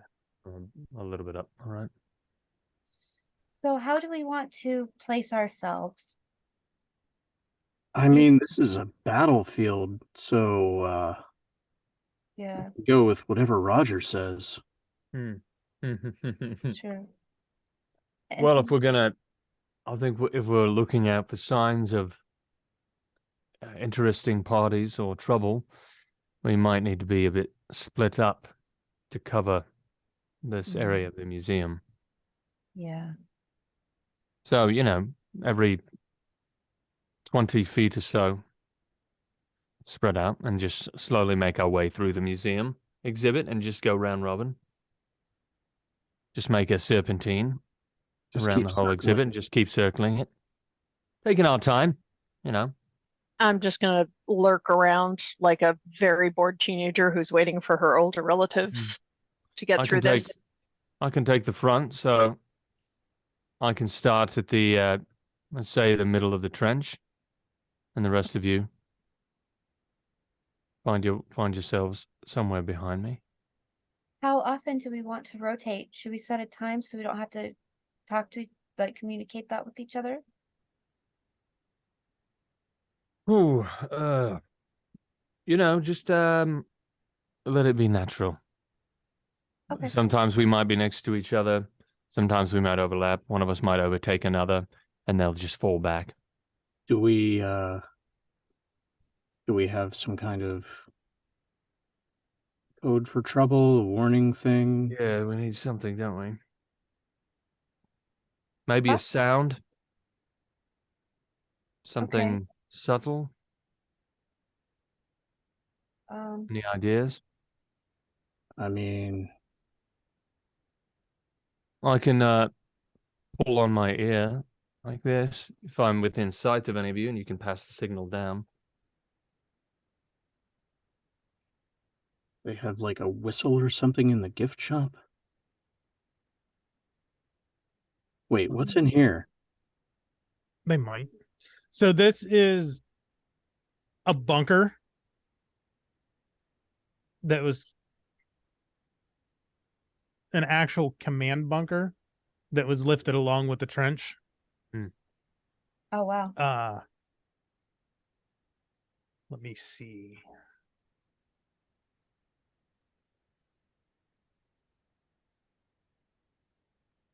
This is the main portion, and it's a very low room. The ceiling is only about 6 feet tall, so if you're taller than that, you got to stoop to get into the chamber. The walls are wood slats erected hastily so that they intermittently leak dust of clumps and earth. There's a small table. There's a pair of just bare light bulbs in the ceiling that light the room. This is the bunk room. Okay. So the walls of this room are more haphazard than the previous one. There's a set of bunk beds with lumpy looking mattresses. Okay.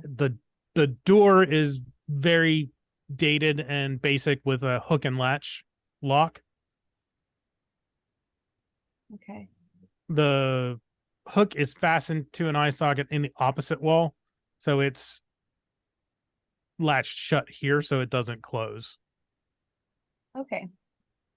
And then the other room, this is a floor to ceiling piece of plexiglass because this is the ordnance locker. The room beyond is better lit than the others, so it's easy to see what's inside. It's weaponry and ammunition. It contains a couple of crates marked Lee Enfield 32 caliber ammunition and one crate marked 37 millimeter shells and a row of Lee Enfield short rifles with bayonets. So period appropriate weaponry, and the shells would be for the tank. Got it. Okay. So Roger's gonna be in the trench. He's gonna be the first in the line, Right. right? And then maybe at the beginning of the trench or in the middle of the trench, we can have the next person, and then in this how do I make a circle thing happen? I'm on the wrong thing, that's why. Sorry guys. And then in here we could have the next person and then the last person here. Is that what you were going at? That sounds reasonable. And then we keep rotating through the gift shop and around. Yeah. Right. Right. Do you think they'll give us whistles if we tell them that we're part of the security detail? We're supposed to not really be seen. But let's go check the gift shop real quick. Okay. Whistle will not be too conspicuous, but I suppose if there's trouble. Especially if it's something you can purchase in the gift shop, then it won't be conspicuous at all. Right? Well, I mean, when you're blowing a whistle, you're going to be giving away something. Well, I think true. if we get to a point where we need it, If it's we're very probably being urgent, if it's attacked, extremely yeah. urgent, then you can blow the whistle. Otherwise, try and stay to silent signals. Right. Okay. Right. Right. John, do they have whistles? Sure. They have some green camo whistles. Awesome. Perfect. I'm adding that to my inventory. Sharp will purchase 4 of them and hand them out. Green All right. camo whistle. Perfection. All right. All right. All right. That's it. So when does it open?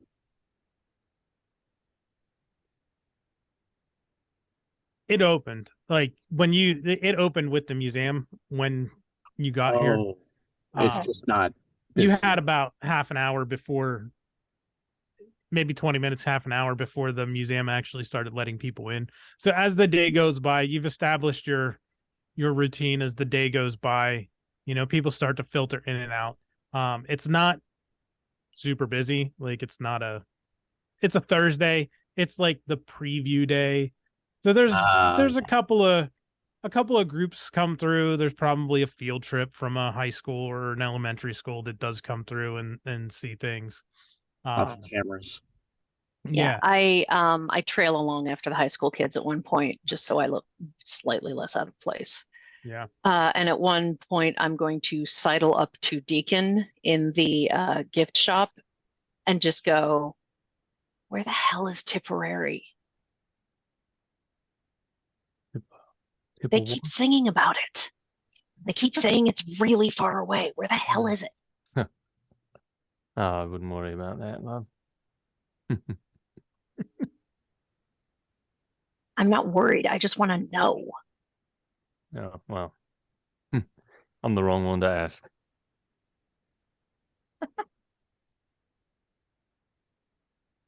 So at That lunchtime, old. around lunchtime, I'm assuming like two of you can take off and go, or maybe just one of you go get your lunch at one at a time or two at a time. Yeah. Yeah, probably two at a time. Makes sense. Yeah. Day goes by. It's not terribly exciting. It's probably pretty boring, but you're eating for free and you're getting paid. So By the end of the day, we have the recording memorized. yeah. Yeah. By the end of the day, I have read every pamphlet at least 3 times. And now you've answered your own question. Yeah, but I don't care anymore. Oh.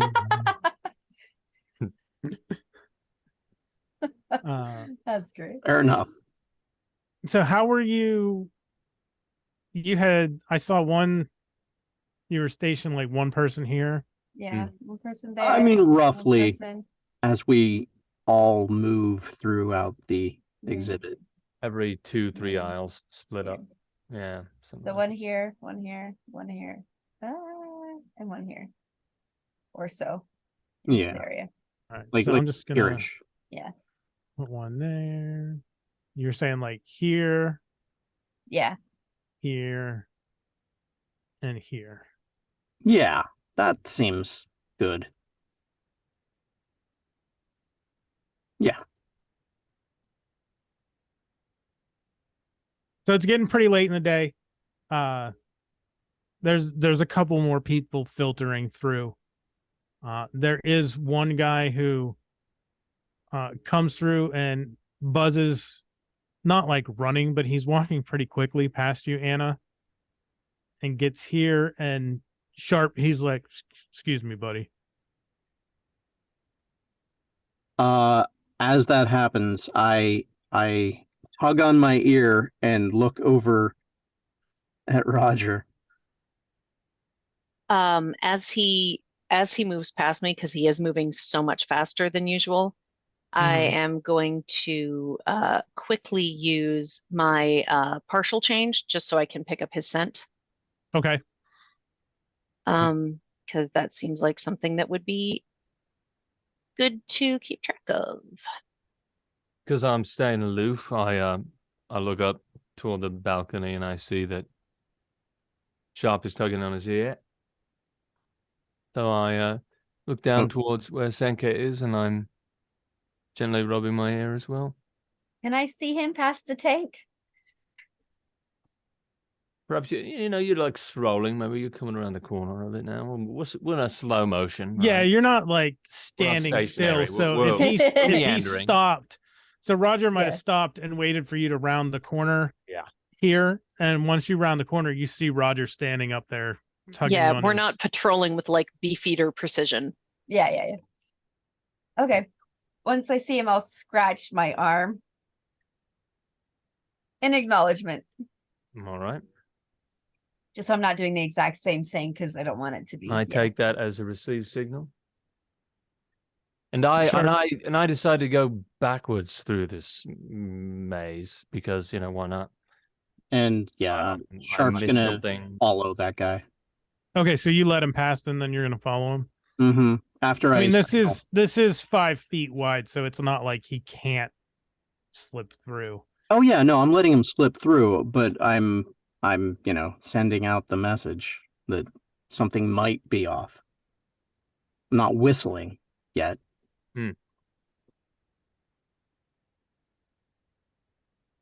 So he will snake through, and when he gets to here, Sharp, how close behind him are you staying? I would probably be about right here at that Okay. point. He jumps off the ramp down onto here and moves to climb up on top of the tank. I'm assuming I see him by that point. Yeah, you can probably see him at that point. Does he look familiar? He does not, but Okay. at this point, he's going to pull a book out of his jacket, and we're going to need initiatives. Shit.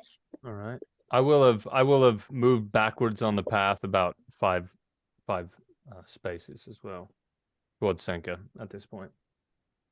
Ooh. Can I move my person, or is he locked? I got it. That's you'd be about. Yeah, Yeah, I can't move mine either, but Is it not? No, Yeah. we can't move Oh. our tokens. My bad. I thought I assigned the tokens on every page, but apparently I missed this one. Meh. That's you. There we go. So as we've all sort of clocked that this guy is doing something he shouldn't, I go to the window and Everybody should have control of their tokens now. Yeah. And I say in a way that is designed to get attention, is he allowed to do that? Nice. Like looking out the window at him to draw more people's attention to what's going on. You'll get. See him through the window? I'm like sort of craning. Like I saw him get up and go over, so now I'm like sort of smooshing my face. We need initiatives, huh? Right, I rolled. 23 for me. I'm gonna roll my cage die. 22 for me. Hang on. All right. Anna, what'd you get? I rolled a nat 20. Sweet. Oh. So what's that with your? So that's a 22. Roger, what's yours? You said 22. 22 as well. Who has the higher dexterity score? Um, the ability modifier? No, the score itself. Oh. My dex is 14. 18. So All Roger, right. you'll be first. Go for it. Yes. Roger knows what's going on, and I don't. Senka you rolled 23, right? Yeah. So you're Yeah. Wow. I meant first out of the Right. 22. Sharp, Right. what was yours? 11. better than last time. What's your dexterity? 14. Okay. I rolled a 9. Plus 2 is 11. All right. What do you want? Higher rolls, I guess. I mean, that's fine with me. Sorry. I mean, I don't care if you go. Sometimes things happen. It wasn't like a 2. So he's pulled a book from his coat and he's flipping through it. Senka, you will be the first to take an action. I'm close enough that I can jump up there and tackle him, right? Sure. Okay, I'm gonna tackle him off of the tank because I don't know what the fuck he's doing, but that's my job. Do it. Tumble up there. Wouldn't that be like a jump and then a grapple? I don't You know. can do that too. I don't care. Mm-hmm. I mean, she's whatever needs probably to good at happen. both. What do you want me to roll, John?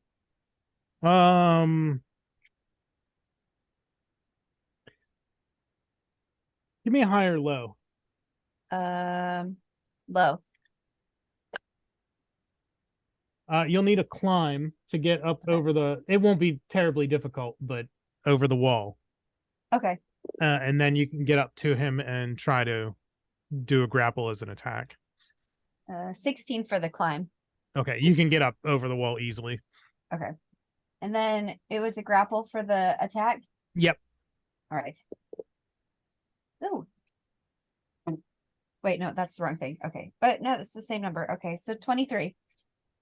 Yeah, you just spear this dude right off the tank. My God.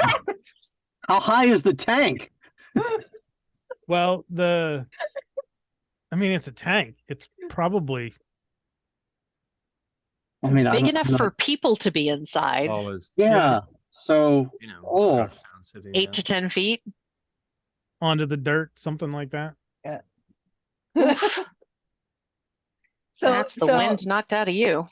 you guys see Senka just like, oh, the only one who could see where she was Roger. And so she like just jumps up off the wall, jumps on the tank, and then goes full on body slam on this guy right off the edge of the tank. I gotta do a dexterity to see. No, he manages to keep hold of the book in his hand. It hasn't gone flying. shit. Damn. I was hoping. And then Although, from my perspective, I literally just saw her jump out of the ground, go flying out of my field of vision, yeah, I'm sorry. and then I hear just like a thump. You mustn't read from the book. Sorry. Not throb to. The mummy. Oh, I was going Army of Darkness. Yeah, I was thinking Klaatu Verada Nikto. That's where I Necktie. All right. so Senka's got him tackled on the ground. Roger, that'll bring us to you. Oh, all right. Oh, God. What to do? What to do? Well, I'm gonna move around the other side of the tank so I can get a clear view of him. So fairly close, like two away diagonal. Maybe am I able to climb up out of the thing as part of my movement? Or walk up a side where there's steps? Are there steps Yeah. leading to the tank? There would be a step ladder probably here where you can Okay. step up and look and read the display plaque about the tank. Right. Okay. I'll do that then. I'll just read the display plaque and mind my business. No, just kidding. But if you want to climb up like here, you'll need a climb check to get up the 10-foot wall. Would I be able? The plaque isn't like in my way or anything. It's like on the ground or low to the ground. Yeah, it would be probably right around here is where the actual plaque is, with text big enough that if you're standing on the steps, you can read what it says. Right. All right. I'll go up there just so I'm like on that level and I can see him. Right. Yeah. Let me see. How would your? Do I need to do any climb check? Do I need to do a climb to get to a place where I'm on that level? No. This should be, so that would be 20 feet to there. You can click and then click again, I think. Oh, can you? On the Snap to center. So Yeah, he it was doesn't- it's not here. No, it doesn't. Okay. So this would be 30 feet would put you right at the step ladder. Okay. Where you can walk up and see like because I have them in separate spaces, but they would technically be in the same space. Right. Okay.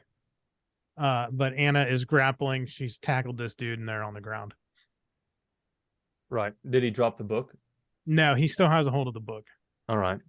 Well, I pulled out my gun, my pistol, out of my fanny pack. But you didn't. Anna? What's that? Anna's still in the building. Senka's. Or yeah, sorry, Oh, Senka. Senka. Did I Okay. say Anna? Senka technically. I got real confused. I meant Senka. Okay, sorry. What did you need me to do? No, I was explaining that you and him, you're in separate yeah. spaces on the map, but you're sharing a space because you tackled him. Right. But Well, I just said pull up- Anna instead of Senka. I pull out my pistol, I point it at him. I say, "Oi, mate, drop the book." And I intimidate him because I'm intimidating. Okay, roll Is there a check intimidation of roll. some kind? Is that in? Yeah, you should have a. Oh, there we go. All right. Yep. It is a skill. It is a skill. All right, baby. Don't fail me now. All right. 16. Okay. I will. He gets to oppose you. Oh, he's intimidated. He drops the book. Yeah. Nice. Yeah.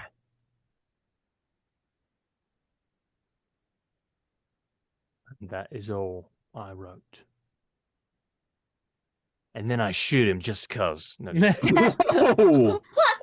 Whoa, Frank Castle.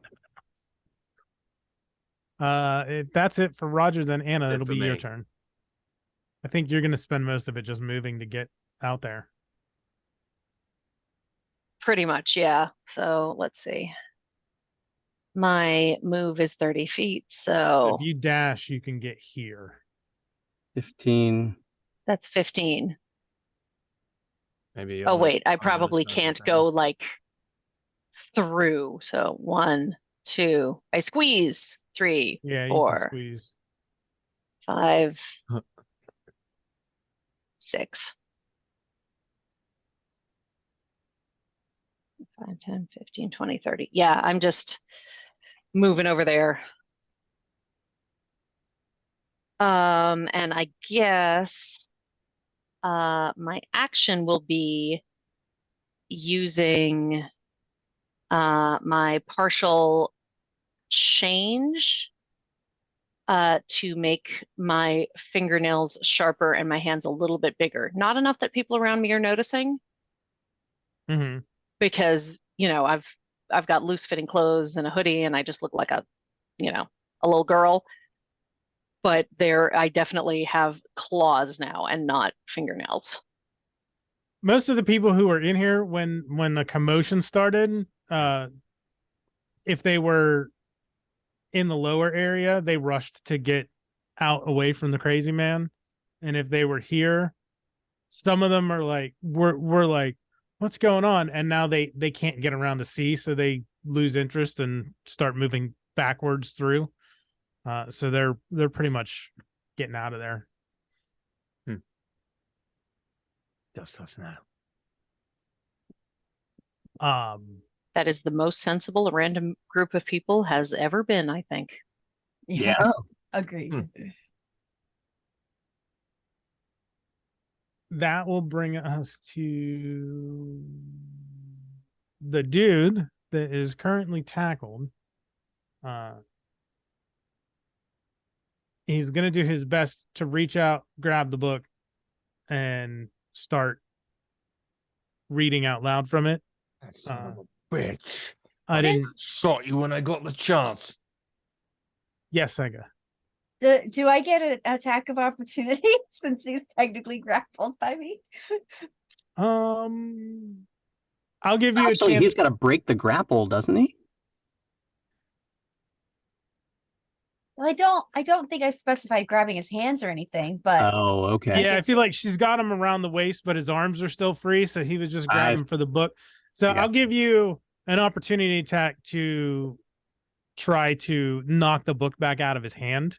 Okay. But you'll have to give up your grapple because you'll have to let go of him to have your free hand to knock the book out of his hand. Okay, I'll do that. Well, shit. Can I adjust the grapple to try and grab his arm and not worry about grabbing the book? You could do that if you want to try to readjust your grapple and bear hug his arms. Yeah, I'll try. I'm not the strong one in the group, but give it a shot. That's a nat 20. Oh, well, shit. We got a lot of nat 20s tonight. Not wait, I got Not by me, but hey. I only got 2. Good. I guess that's not only. That's see. actually really good for me. That's really good. I think I got Usually one. I Actually, don't that's have weird one. for you, Shauna. That is weird for me, actually. I get a lot of nat 1s usually. Yeah. Dude. So what was your total on the roll? You're not 20 plus 26 plus 6. Oh yeah, you're able to easily just readjust and pin his arms at his sides. So he's got the book in his hand, but he can't look at it because Yeah. you've got his arms pinned. I'll be like, I don't want to hurt you. That's all I'll say, and I'll like stumble over it. Please don't fight me. Not because I can't take it. I just don't want to hurt you. That would bring us back to your turn, Senka. So what do you want to do with him now that you've got hello? Oh, sorry, Sharp. Thank you. Sharp, it's your turn. Sharp would like to also jump off the ramp, Okay. come over here, and step on the hand that has the book. Okay. You could probably just reach out and take the book from him without too much trouble. Okay, I will do that then. Okay, you now have the book. I will. Hey, give it back! I've got my gun out, pointing it at his face. He kind of freezes. Senka freezes too. Oh God. What is this? It's my book. Give it back. No. I have to read from it. No, you don't. In fact, I think that'd be a horrible idea. What language is this? What is this? What is the book? It is ancient Sumerian. Does Sharp know Sumerian? That might be one that. Oh, he does. Yes, that is one he does. He knows. So let me clear this up. Sharp knows Latin. I mean, English, Latin, ancient Greek, and ancient Sumerian. You did put a lot of knowledge, skills into languages. Yeah, I've got 3 different languages aside from English. And they're all loosely tied to magic.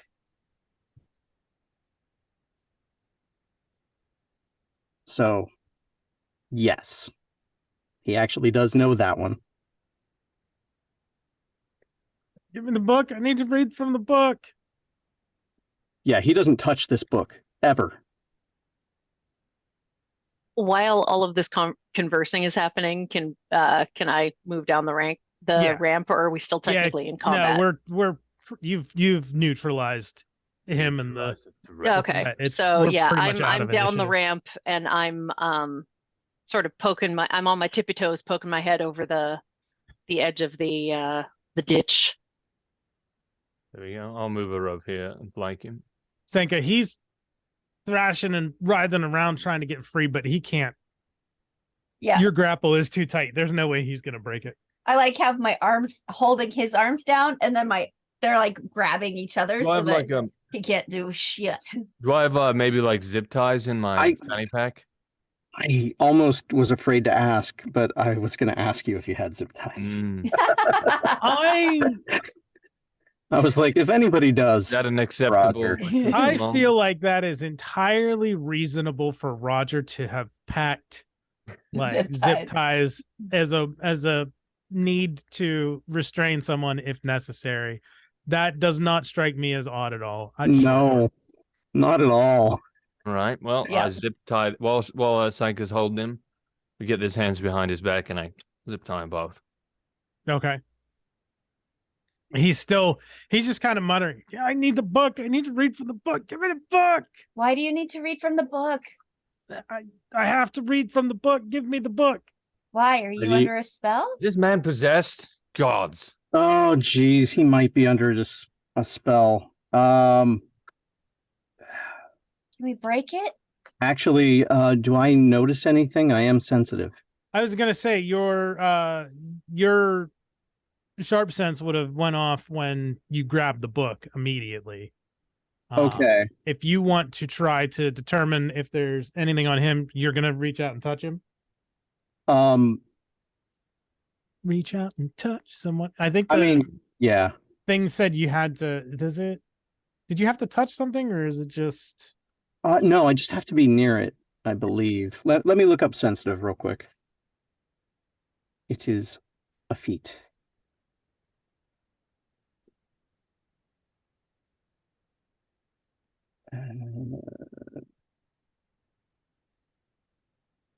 It just says within 5 feet and a 50% chance of success. Yeah. So, you want to high-low me, or? No, I rolled. You do sense something magical or something unknown. No, it's an active supernatural ability of some sort. Not necessarily a spell, but it could be. Okay. I will do some hand gestures and say in Latin, inene. And it's dispel magic. It's a 5 cost. There's no way I can fail it. Okay. Is it against That's a great question. It's a great question. Spell magic. Let's see here. While y'all are arguing with this guy, I'm going to scramble up and just kind of hunker down on my heels next to him and just sort of, leave my hands hanging over my knees within his line of sight, but they're still basically like hybrid hands. Cool. Okay. He's like, the book. You have Okay. to, it says you roll a 1d20 plus 1. Oh, this is the one that I can pump. Yeah, it's similar to components. it's similar to the like exorcism. Exorcism, except it's dispel magic. Okay, so I have to pump a certain number in, is that correct? You roll 1d20 plus 1, and the DC is 11 plus the creator's hit dice. So the creator of the effect, you don't know what the DC is because you don't know how strong the creature that put him under this Right. spell would be. Right. So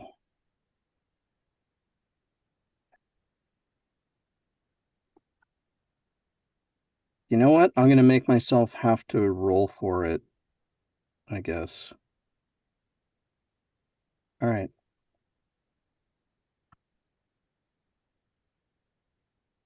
Okay, that is an 18. So You manage to dispel the effect on him. So he goes from thrashing and no, like the book. What? are you okay? Huh? Where am I? What's going on? Do you recognize this? Holds up the book. He kind of peers at it. He's like, is that my old family journal? I think you've come into contact with something incredibly dangerous, and you may have been poisoned, sir.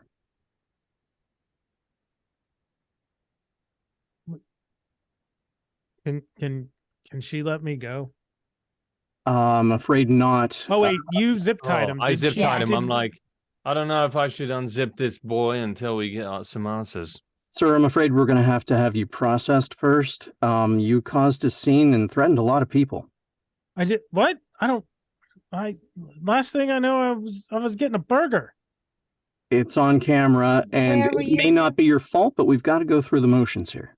Where were you getting the burger at? He tells you. Okay. By the way, my hands are back to normal. A burger joint somewhere. Okay. Sharp calls, Angela. Okay. She'll Like- pick up. Hey, Agent Morgan. yeah, it's Sharp. We caught a guy with some old family journal written in ancient Sumerian. A family journal in ancient That's Sumerian? what he says. I Oh, haven't okay. looked through the book yet, but I'm assuming it's very dangerous. We've got the guy zip tied right next to the tank. All right, I'll be down. Thank you.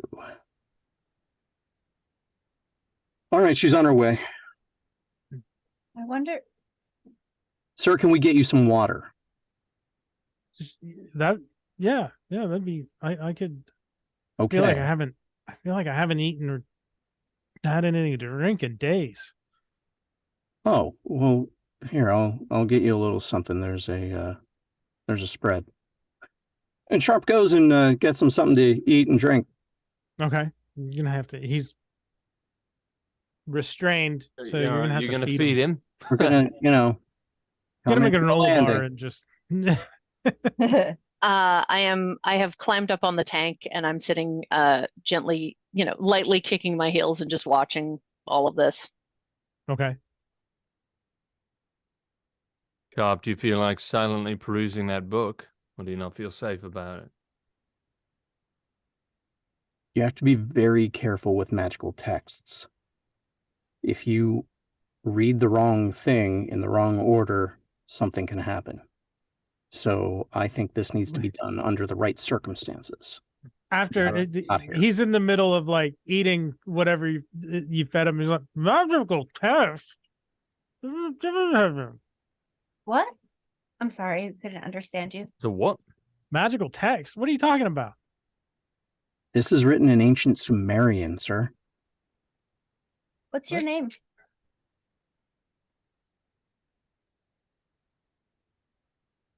Omar? Do you speak Sumerian? Or your family? No, not that I know of. Maybe that's not my family journal. I don't think it is.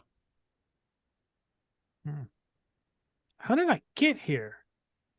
We're not sure, but let me tell you, we're going to make sure everything works out and you're going to be just fine. All right. Do you remember where you found this? I know. If that's not my family journal, I don't know where that came from. Okay. The family journal's in English all the way through. So I don't know anything about any Sumerian. This certainly is not English. And where do you keep this family journal? It's in my mom's hope chest. And where I live with my mom. You live with your mother. Yeah. And where does she live? He tells you the neighborhood that they're in. It's here in DC. All right. Okay, this might sound a little weird, but do you remember seeing anybody in a mask? What? A mask? What kind of? I don't know, like A lion mask, a dragon mask, or a goat mask? As soon as you start saying lion, he goes, and just kind of like passes out. Oh, shit. Okay, we all saw that, right? Yeah. All right. All that. Okay. Is Angela, she's on her way? Where the hell is Angela? She'll be down here now at this point. Okay. She'll arrive. I was gonna call her. No. Another awkward phone call from Secca.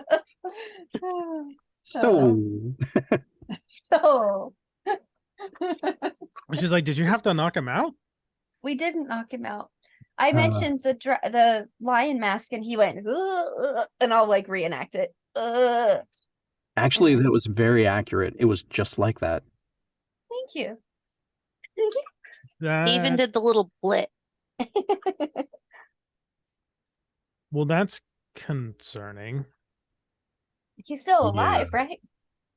Yeah, he's still breathing. He's still got a pulse.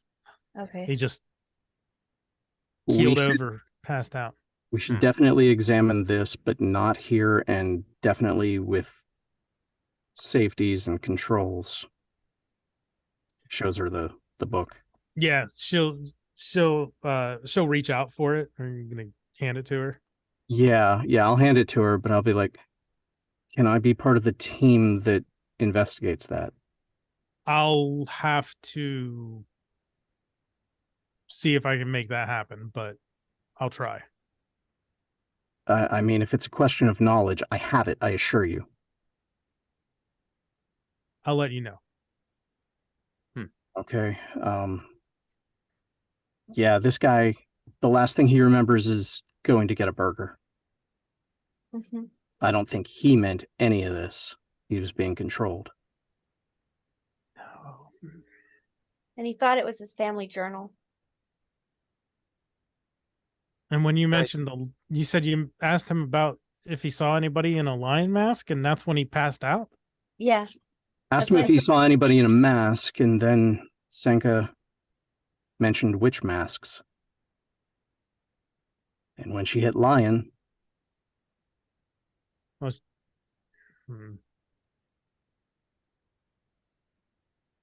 All right, well, let's get him out of here, and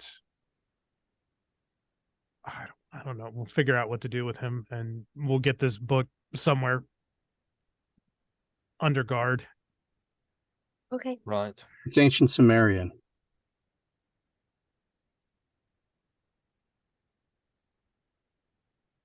This just keeps getting better and better. She's gonna pull out her phone. She's like, "Yeah, Bob, it's Agent Morgan. We're gonna need a secure container as soon as Hi, I Bob. arrive."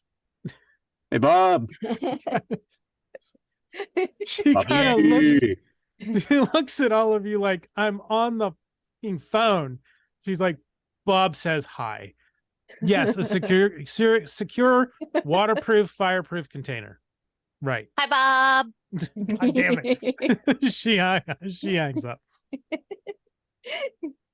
Let's take him out the back of the museum. I think we can stop with the Yeah. don't need the map anymore. Dude.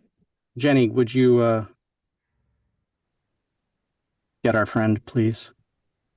Yeah, I sling him over my shoulder in a fireman's carry.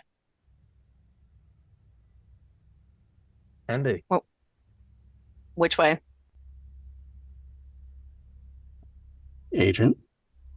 She'll lead you out to the back. She'll make another call and ask for a vehicle to be brought around, and then someone else from the IDA or be an IDA agent, because this is the whole IDA thing. Pulls up with a vehicle. They load him into the back.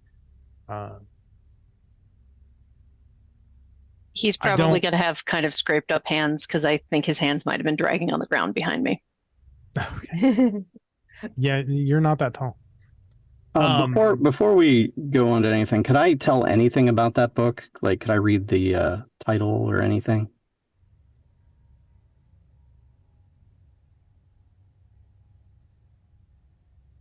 Yes. I'm trying to think of what exactly it would say.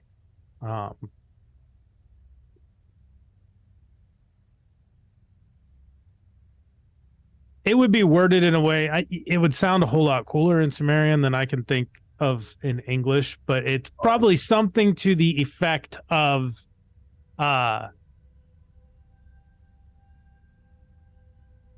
I had a word and it left my brain. Oh no. That happens to me all the time.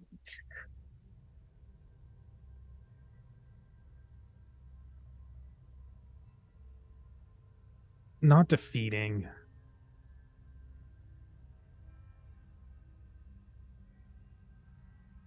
Something to the effect of breaking the barrier between life and death. Sundering. Yeah, there we go. Sundering the barrier between life and death. Sorry.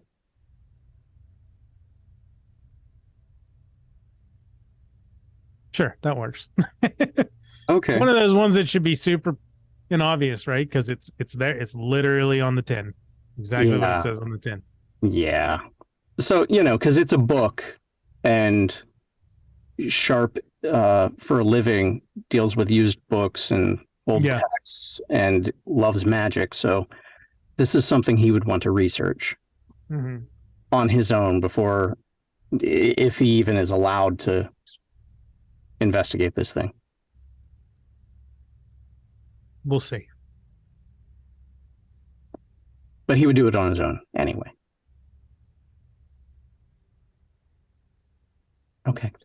Well, glad we were able to stop whatever godforsaken catastrophe might have happened had he read that thing. Probably, I don't know, bring the dead back to life or something. Do you think if they transported the dirt over here, it would count as transporting like the people who died over here? Like would they have risen out of the trench or something? I mean, Because like I don't think they transported their bones over. They were just really excited about moving dirt. I don't know what they did. But if there were ghosts or entities connected to this specific dirt, I mean that would make sense. Could have been a lot of things. Yeah. And we'll know if I'm allowed to take a look at that thing. You should take pictures of it next time. If they raise them with the book, do you think that would enable them to control them? So like if they wanted to create, I don't know, would they become ghouls? Would they raise them as ghouls maybe? I don't know, but I do know that the guy in the lion mask is behind all this for some reason. Maybe he's got something against Stanhope. Or maybe it was just convenient because he needed this bunch of dirt. Because there were so many people who died in this war. We don't know enough to really say. Yeah. Maybe he's a creepy weirdo. Well, I mean, that we know. I mean, it's safe to say a creepy weirdo that goes around slitting people's throats while wearing a lion mask. Yeah. That tracks. Yeah. Right. I don't know. So, what do you want with us now, Angela? Do we need to keep patrolling, or are we? What do you need us to do now? There's only about another hour left before the museum closes. So finish up your detail here. I don't think you'll hit any more excitement. I'm going to take what did you say his name was? Omar in the book back to headquarters for interrogation and holding. And then when you finish up here, go ahead and head home, and I'll meet with you tomorrow to debrief about this situation. Okay. All right. All right. See you tomorrow. Okay. I proceed to have "It's a Long Way to Tipperary" stuck in my head for the next day. Earworm, right? Ah! And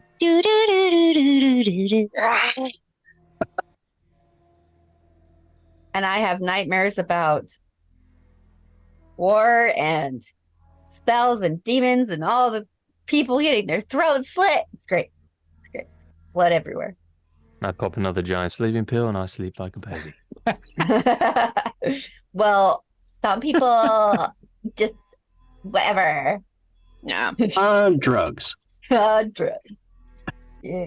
If you listen very, very carefully, you hear someone singing to the pigeons, "It's a long way to Tipperary." Fuck. Sharp is going to do research on that book. He's going to try and figure out as much as he can, origins and whatnot. Probably. You find references to it being a handwritten necromantic tome from ancient Sumeria about bringing the dead back to life. Shit. There is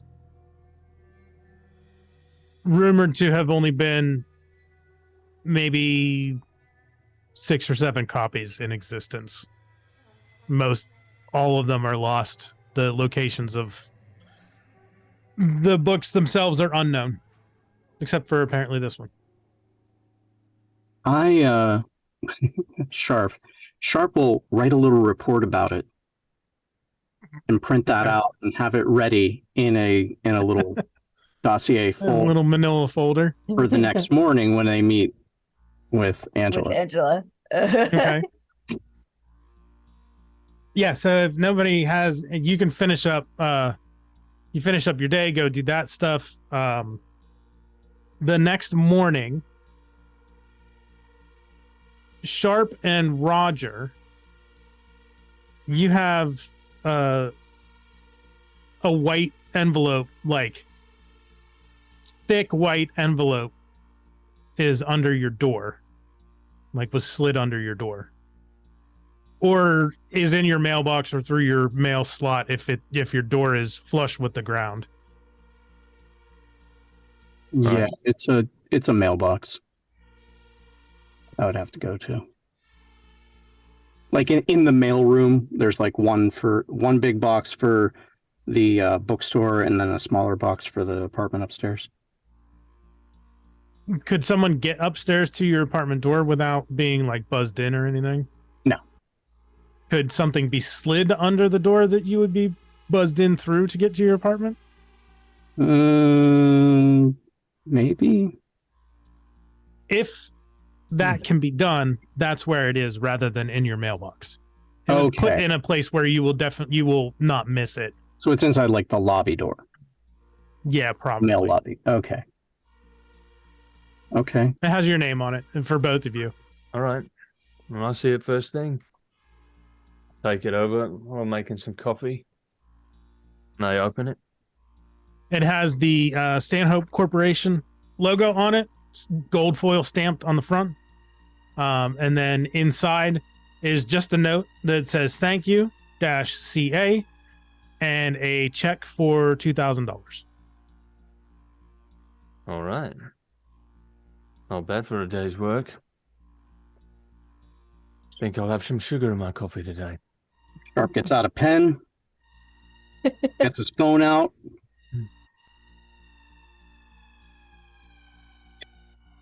Deposit. That was quick. Do it right away or else you'll forget about it. So Anna and Senka don't have physical addresses, so I don't have doors to put those under. So everybody head to. Anybody want to do anything else before they head to the IDA headquarters? Nah. Okay. I mean, I'll pick up a nice coffee. A nice coffee. Yeah. I'm going to treat yourself. Treat yourself.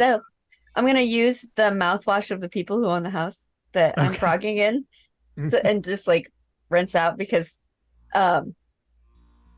Sharp suggesting that Jenny and I shower made me a little more aware of things, and I'll like use some of their deodorant. Hygiene and things of that nature. Yep. I just don't want to stink out the whole place. Thankfully, I do not yet have the teenager fear stink. Right. So you can go ahead. I think Sharp's just gonna, from now on, keep a large basket in his bathroom full of like toiletries, extra things, deodorant, like travel size stuff, just in case people stop over. And because he's so social, he gets guests all the time. It's funny because I have that in my bathroom. Nice. Just in case. So appropriate. Okay. I don't have any other business. Yeah. So you can arrive. Bob, as always, is at the front and says, "Morning, guys and ladies." Bobby, here you go. Hands him a coffee. Oh, Sharp. Thanks, Sharp. You're the best. You're the best. Jenny and Senka, and he pulls out and gives each of you a white envelope. These were left here for you. Oh, thank you. Open Same it. thing as Sharp and Roger got. It is just a card that says thank you -C.A. and a check for $2,000. Anna, your check is made out for $2,000, but it's not made out to anyone. It's blank, so you can fill in your name as you desire. I am going to open it up, look at it, seal it, and then stuff it inside my shirt. That is going directly into the sports bra. Safest place for it. I'm not gonna do the same, but I'm gonna put it in my backpack that I have with me. Okay. And Bob will be like, Angela's already set up and waiting for you in briefing room 3. Oh, great. Thank you, Bob. Glad to hear it. Sharp walks in with the Talk to you guys later. Bye. little dossier. She's already sitting at the table when you walk in. She's taking notes on a pad. She's like, "Good morning." Oh, this is for you. She'll take it from you. Thank you. And she'll set it down next to her pad. She'll actually open up and flip through it. And she's like, "Yeah, that makes sense. Everybody sit down." She's got a folder of her own next to her as well. So we questioned Mr. Getz, Omar Getz.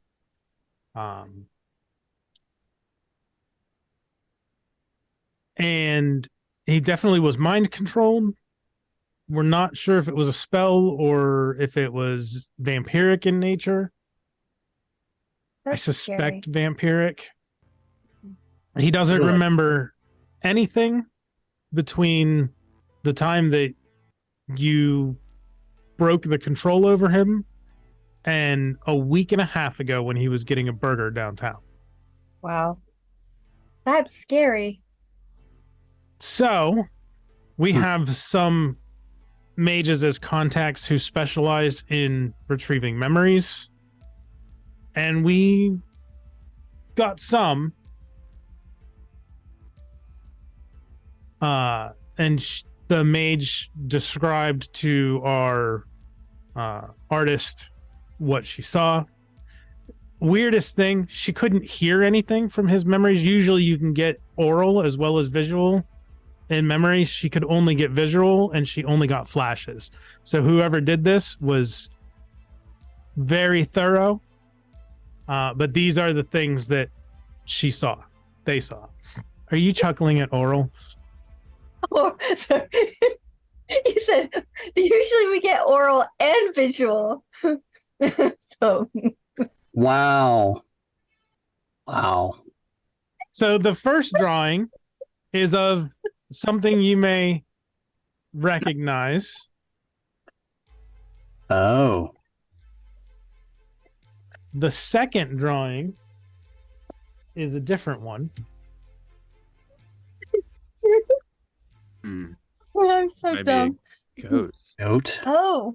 Satanic. The third drawing is a pair that are standing next to each other.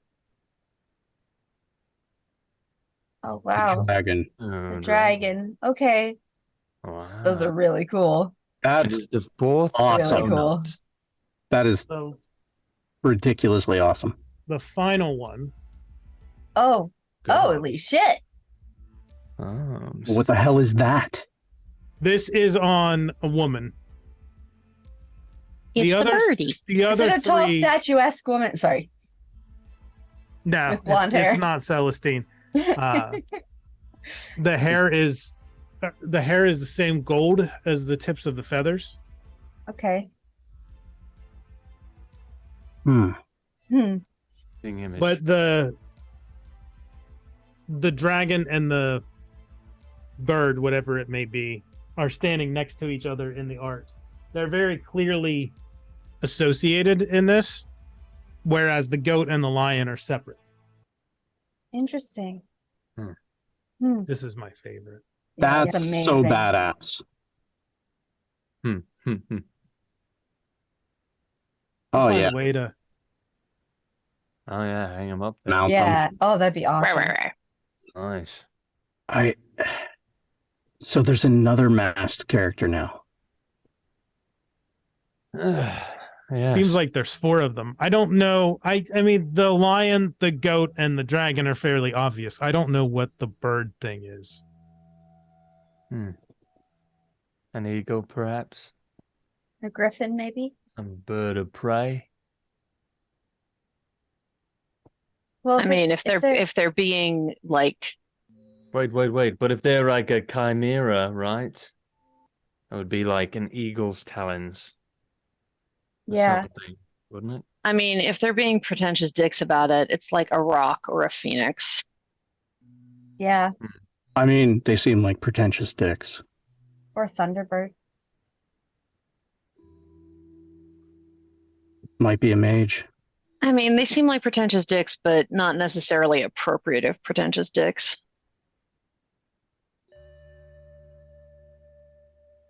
Mm. Well, what do you think, Angela? Well, I think we have enough evidence now to reopen and really pursue tracking down this group. Yeah. Because it seems now that we have proof that this alliance between demons, werewolves, and vampires exists, and we are fairly sure, as you said, that as your book report talks about that text being used to raise the dead, that's what Omar was sent to do, was to try to raise dead that turns out there are still bodies in that trench dirt. Oh, Oh. we joked about it. We actually... Joked, yeah. Ew. Because they literally scooped up the trench and brought it over. Isn't that Yeah, like makes sense. against some law somewhere? Probably. It's way too early to say. I assume the story will be that they will claim that they had no knowledge that there were It's bodies in the loose trench. dirt. Somebody knew to send gets there with this book to try to raise zombies out of the ground inside the museum. Somebody would have to know. God, it's like the fucking Hobby Lobby thing all over again. Ugh. Someone on the inside at the museum, though. That's a question. Or involved with Stanhope. Yeah. Yeah. Right. Yes. Ugh. No, this seems like it'd be Stanhope's thing, right? Right. Like they were the ones who did it. They would have to have known. I mean, how well do you know this Celestine?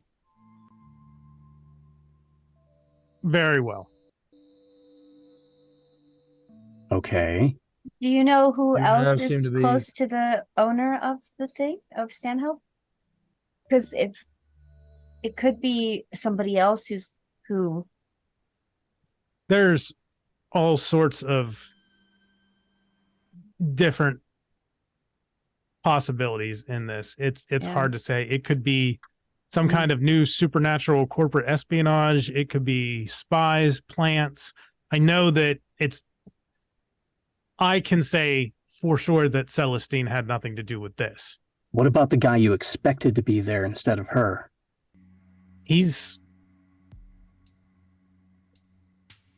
I couldn't see him doing it. I I mean, couldn't see him knowing enough about these kind of things to put that kind of a plan into motion. I couldn't see Omar Getz raising the dead. But That's fair. We can't really rule out any possibilities. Everybody has to have a hobby. Seems like there need to be better hobbies than necromancy. yeah. So I suspect that my team will be put back on the case with not back on. Well, yeah, back on. My team will be put back on the case, which means that Victor's going to be real happy. well, at least he has proof that it's real now. I don't think he much cares. No, you're probably right. What does that mean for us?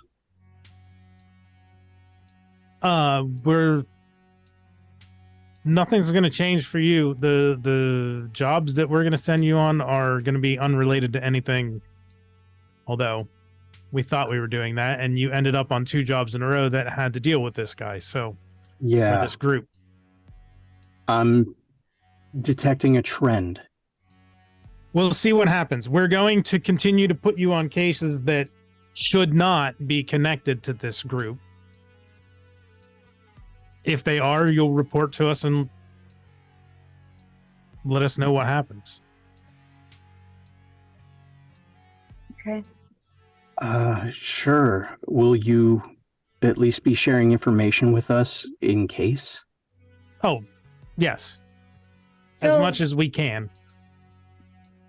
As much information as we could find. This is the most we researched the potential for this group for months earlier this year and came up with literally nothing.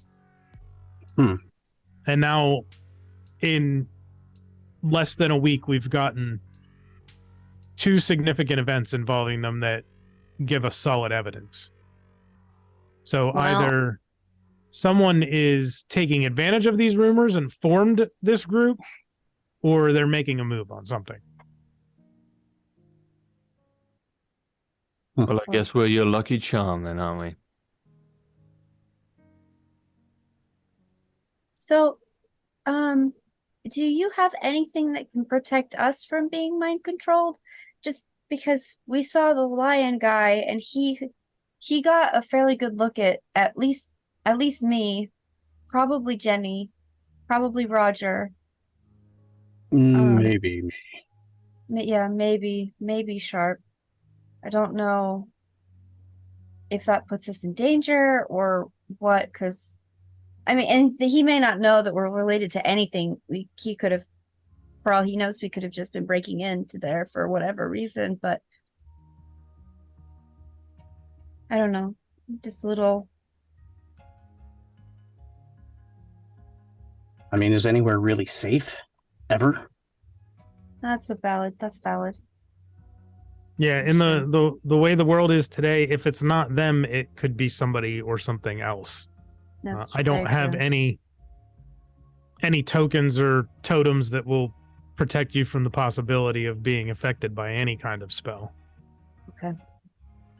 Well, I'll do some research on it and see what I can come up with. Right. She will say, Jenny and Sanka, I imagine that Bob gave you your envelopes. Yes. Yeah. Is there any way I could trade the check for cash? It's just easier. I'm not old enough to have a bank account. Yes, you are, actually. You just need a parent or guardian to sign for it. So yeah, I don't have a bank account. You can sign the check over to cash and cash it somewhere, but they'll take a percentage out of it. Or you could sign it over to Roger. If either of you don't have a bank, you can sign it out over to Roger or Sharp, and one of them could cash it for you. That's true. You can sign them off to me. I'll get you the cash. All of it. If you trust me. Okay. I'll do that. But I have other meetings that I need to get to today. Unless you had any other questions for me, I'm going to take my leave, and I'll be in touch the next time I have something for you. Okay. Thank you. All right. Thank you for all the fantastic work you guys have been doing so far. The agency appreciates it. I appreciate it. Until next time. Yeah. Hopefully we can one day just be full-fledged members of the team. Angling for a job, Sharp. She wouldn't say that. I said that. This is all Sharp really want. So he doesn't say have anything else. If you play your cards right, maybe. Tonight's a new moon, right? Yes. Last night was the new moon. Okay. Technically yesterday. Tonight would be the very faintest sliver of a waxing crescent. Okay.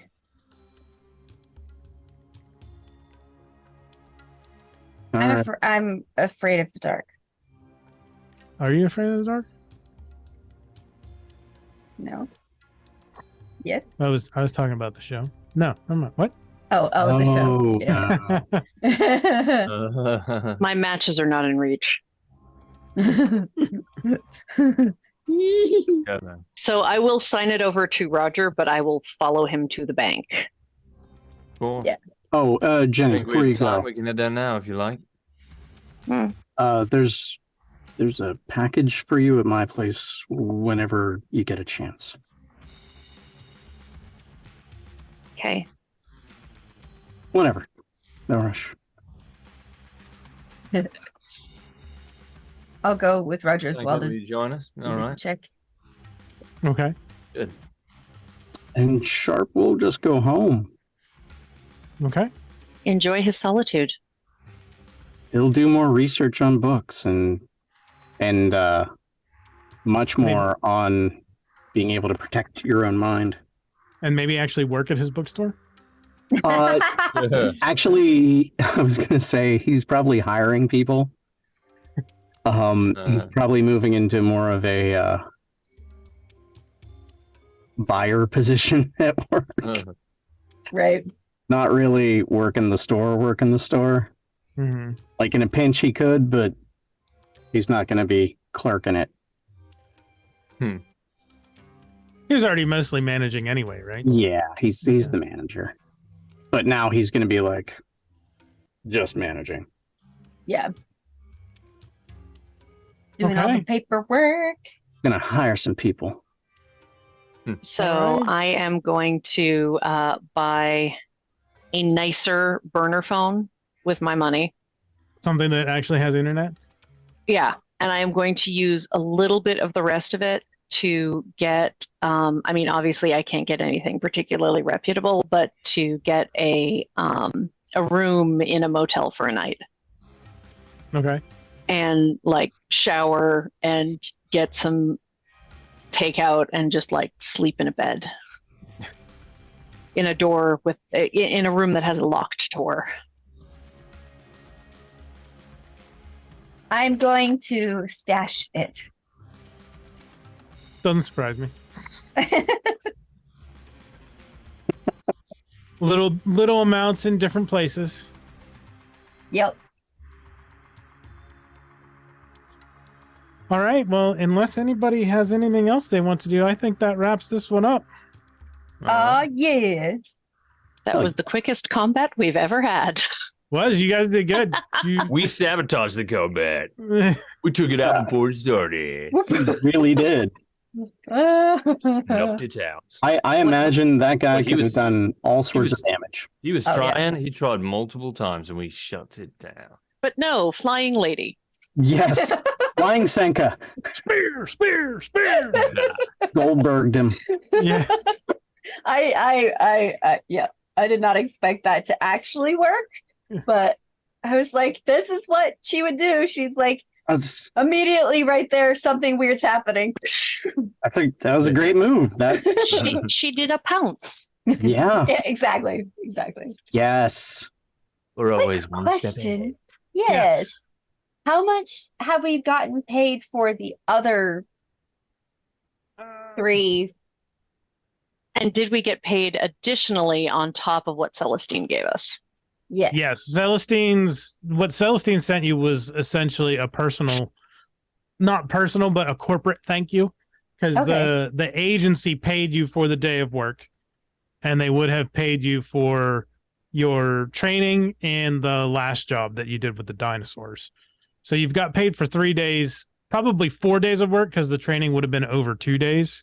Wait, they didn't pay us for the whole our car broke down and we killed a chipper shredder with a bunch of ghouls thing? That was technically That wasn't part of a the mission. second day of training, and that wasn't a mission. Yeah, We maybe just you kind got of stumbled into that shit. a little bonus, A little slight bonus. bonus for Okay. taking out some baddies. I made a training video.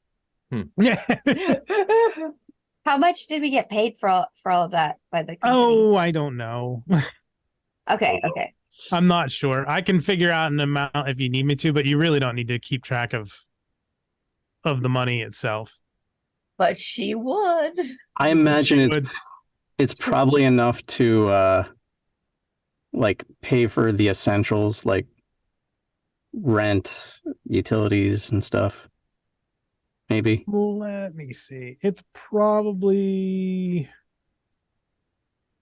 It's not like we're rich, but $120 a day. So times 4 days is 480. That's like 8 hours of work at $15 an hour, Okay. essentially. Okay. We're And risking you guys our don't lives even for really $15 technically. an hour. What's that?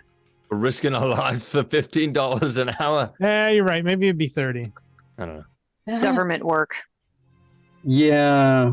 And, you know, Senka and I don't really legally exist, so they can pay us whatever they want. So Right. like 240 a day times 4. So you probably got $960 from the government, Mhm. and then plus the 2,000 at sell it. You're right at about $3,000. Okay.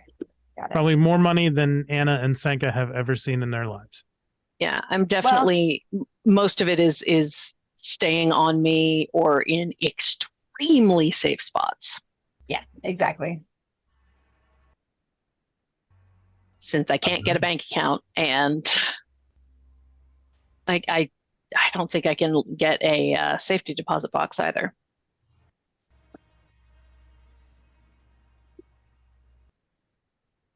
All right.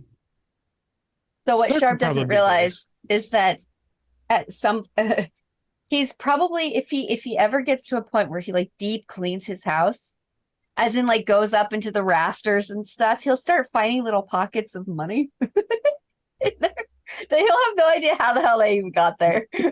At Rogers too, once I find out where he lives. Just like completely hidden. You guys will have no idea how it happened, but it's just that seems like a stable place that's not on me, so I can be if I get robbed, nobody's gonna steal all my money. I will warn you that things are going to change for Sharp's loft. Oh, I'm sure, but Senka doesn't know that. So He doesn't know that yet, but Yeah. I'm just telling you. there's not much there yet. There's like maybe $100 up in a corner. Like if you have rafters or something in your attic, in your roof. Molding or something. Yeah, I don't exactly. know what he has. I mean, it's a loft above a bookstore. It's probably like an old brownstone kind of thing. Ooh, What about unless you, it's Roger? in one of those like industrial areas where they repurposed it for living spaces. Yeah, it's probably something like that. In that case, there would be hideaway spots. Lots of girders, Mhm. iron exposed, and it's like that. Perfect. Okay. Well, thanks for coming, everybody. Yes, thank you everybody for coming. Thanks for Hope tuning in. everybody enjoyed it. We look forward to playing for you again, and we will see you Next week. time. I am a motherfucking kobold, bitch!